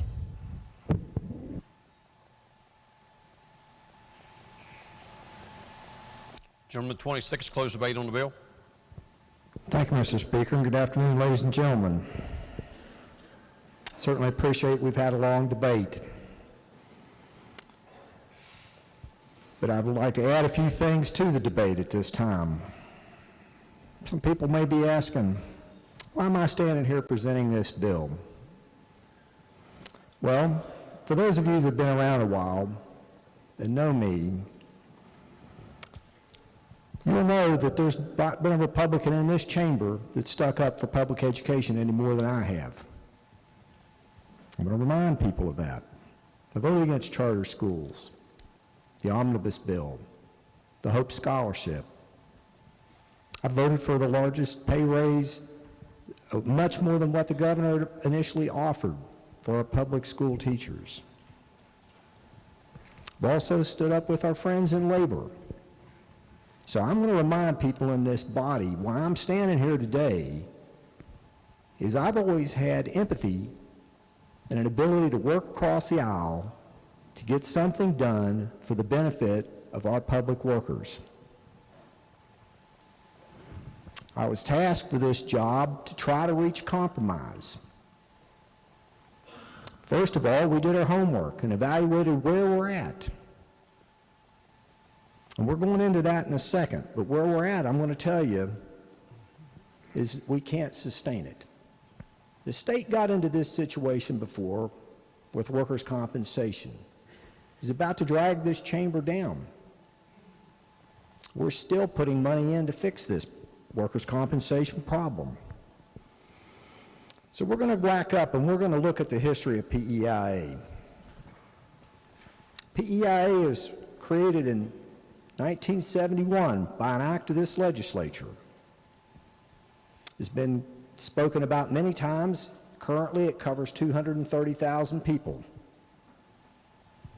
The 80-20 plan was adopted by this legislature in 2003. So, as we've spoken about partisanship, I'll remind you that the Republicans were in the minority at that time. So the 80-20 plan was put in place in 2003. Before us today is Senate Bill 268. Senate Bill 268 attempts to accomplish goals, and there are several. Number one, to protect state employee insurance long-term. To structurally fix PEIA's financial instability. To mitigate premium impact to state employees and resolve PEIA's low reimbursement issues to in-state providers to ensure that state employees have providers that will care for them in West Virginia. In considering Senate Bill 268, we need to assess where PEIA is currently, and I can assure you that was the foundation for the start of the work on this piece of legislation. Unfortunately, the undeniable fact is at this time PEIA is spending far more in expenses than it has coming in revenues every year. Taking no action is going to cost far more down the road if we keep the failing system of frozen premiums and direct general transfer funds that we currently have. It's also going to risk collapsing provider availability, and it ultimately risks the solvency of PEIA. The place that we're headed right now, if this was a private health insurance plan, State Insurance Commission would have us under a severe watch list heading towards insolvency. Therefore, the conclusions were reached that this plan has to be stabilized. Now, we've already talked about the basic elements of Senate Bill 268, but I'm going to remind the members before you vote. It rebases the premiums to the statutory requirement of 80-20 that was passed by this legislature in 2003. Current law. Number two, gets the providers up to 110% of Medicare. And as we've discussed in questioning, our surrounding states are paying about 150 to 180% for their employees. So our provider community is certainly not getting rich off of what we're proposing here to increase to. But hopefully that will stabilize and provide network adequacy for our hardworking state employees. Number three, it does implement a spousal premium. I can assure you that we looked at other options. One option was to spread the cost among everybody, but as I've already told you, that required going from 24.7% increase to 28.2% increase. We felt it was better to have a more focused plan and keep the cost sharing at 80-20, which other states get around this by lowering the premium cost share for the family plan to around the 60 to 70% level. So again, everybody pays. Now, number four, requires an independent long-term actuarial study to get skilled results, skilled people that can show us how we got here and how we're going to get out of it long-term and keep from getting here again. I hope that none of us ever want to be back in this situation where we are having to debate the survival of this plan on this floor. Part of that is number five, where we're going to restructure the responsibilities of the Finance Board to work with the actuarials and to make sure that we keep the plan adequately funded, which is going to require coming to this body for consistently more money. Because I will remind you, for every dollar that the premiums go up on employees, the premium on the people in this body is going to go up 4 when we're making a state budget. That's the reality of how an 80-20 plan works. Lastly, we do seek to eliminate, on Senate Bill 268, the penalty that is currently in state code for our active employees that are over the age of 65.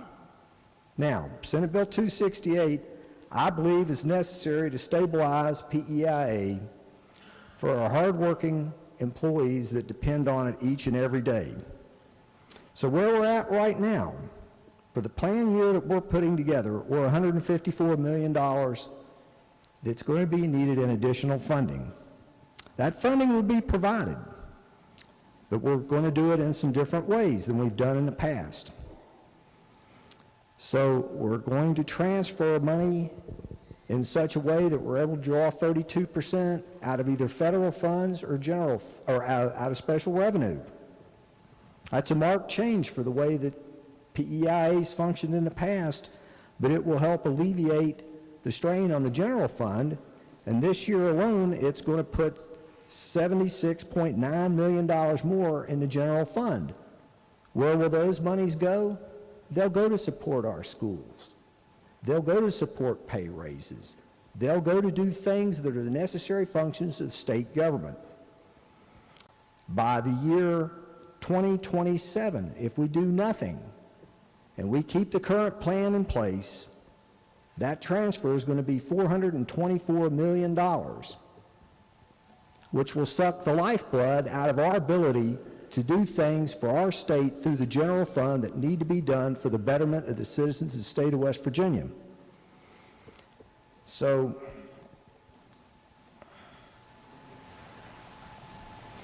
in analyzing the premium history, the employee monthly premiums for Plan A in Tier 1,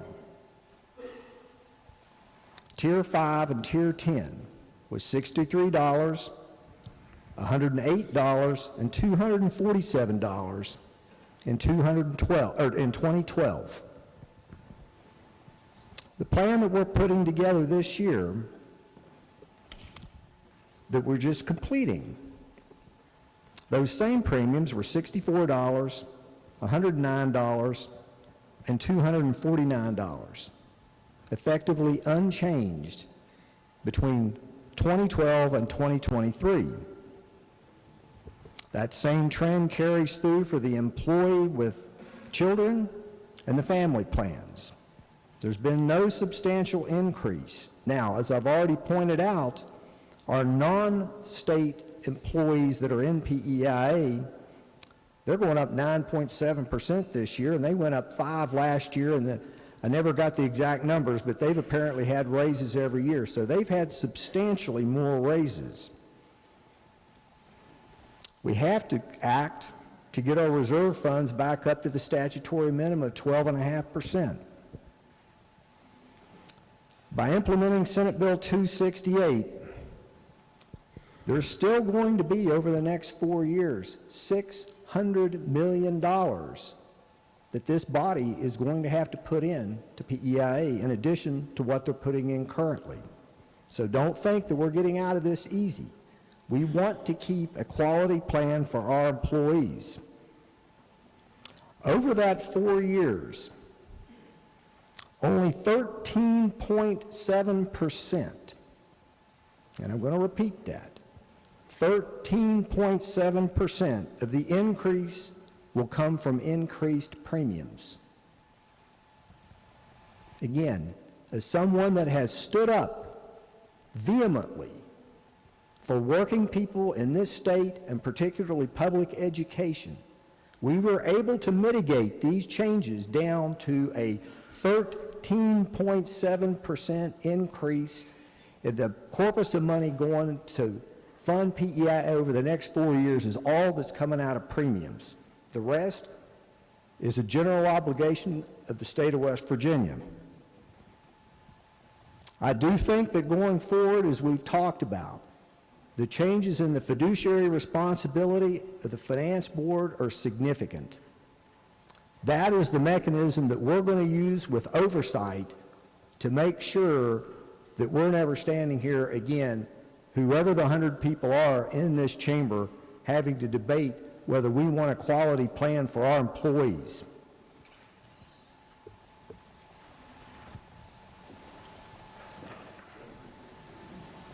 Now, we've heard it mentioned that we need a dedicated source of revenue. We looked at that in preparation for this bill, Mr. Speaker. We went back historically, and in the past it's been mentioned, dedicate part of severance tax. Okay, we looked at that. We tried to turn over all stones here. We took a 20-year historical average of what severance tax brought in. Now, in the past, we've heard gas mentioned. We threw everything in the pot: timber, gas, petroleum liquids, oil, coal, all of it. Our 20-year historical average in collections, $334 million a year. So by 2027, folks, you're $100 million past that. So you're going to blow through that in 3 years. That's obviously not the source of revenue that is going to stabilize this. We've heard mention of legalizing recreational cannabis. I'd argue that that's surely not even going to bring in $334 million. That's not the source. The source is, this is an obligation of the taxpayers of the state of West Virginia to their employees to fund their retirement, their salaries, and their benefit through their health plan. That is the source of money, ladies and gentlemen, to make PEIA whole. Now, we talked about pay raises. The Senate sent us a pay raise bill. But the first pay raise that was considered was 5%. We elected to go with $2,300 across the board because that actually cost the state more money. It's $120 million, but it poured more money in the pockets of the lower paid state employees. It's $2,300 across the board. Now, if we project forward to 2027, and we're going to have to, at that point, transfer $424 million out of the general fund. Ladies and gentlemen, my math would show me that that's going to be about a 20% pay raise if you take the $115 million and project it forward. So failure to fix this plan in a prudent fashion before the pain gets too large is going to lead to further pain down the road and the inability to frankly do anything but bail PEIA out of the general fund. There will be no pay raises if we don't do something now. This fund has to be stabilized. Therefore, as somebody that's always stood for working people, and my voting record over 9 years in this chamber shows it, and I've stood for public education over that same time, Mr. Speaker, I'm pleased to support this piece of legislation as a necessary first step to ensure the financial stability and long-term survival of the important health benefit to the employees of the state of West Virginia. On that, Mr. Speaker, I urge passage. The question before the House is, shall the bill pass? Those in favor of passage of the bill will vote aye. Those opposed will vote no. The clerk will prepare the machine.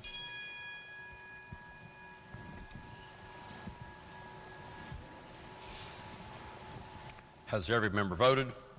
If so, the clerk will close the machine and ascertain the result. On that question, there are 69 ayes, 27 nays, and 4 members absent. Majority of members voting in the affirmative, the chair declares the bill passed. The clerk will please report the title. Committee substitute for Senate Bill 268 relating to PEIA. Are the title amendments? Delegate Criss moves to amend the title. The question is on the title amendment. Those in favor of adoption of the title amendment will please say aye. Those opposed, please say no. The ayes have it. Chair declares the title amendment adopted. The title amended by the House will be and remain the title of the bill. Gentleman from the 69th, for the 96th. Mr. Speaker, I move that the bill take effect from its passage. Question is on the gentleman's motion that the bill take effect from passage. Those in favor of that motion will vote aye. Those opposed will vote no. The clerk will prepare the machine. Has every member voted? If so, the clerk will close the machine and ascertain the result. On that question, there were 72 ayes, 24 nays, and 4 members absent. 2/3 of members having voted in the affirmative, the chair declares the bill effective from passage. The clerk will please communicate the action of the House to the Senate. Gentleman from the 96th. Mr. Speaker, I move that the House recess until 1:30 p.m. Questions on the motion to House recess until 1:30 p.m. Those in favor, please say aye. Those opposed, please say no. The ayes have it. Chair declares the House in recess until 1:30.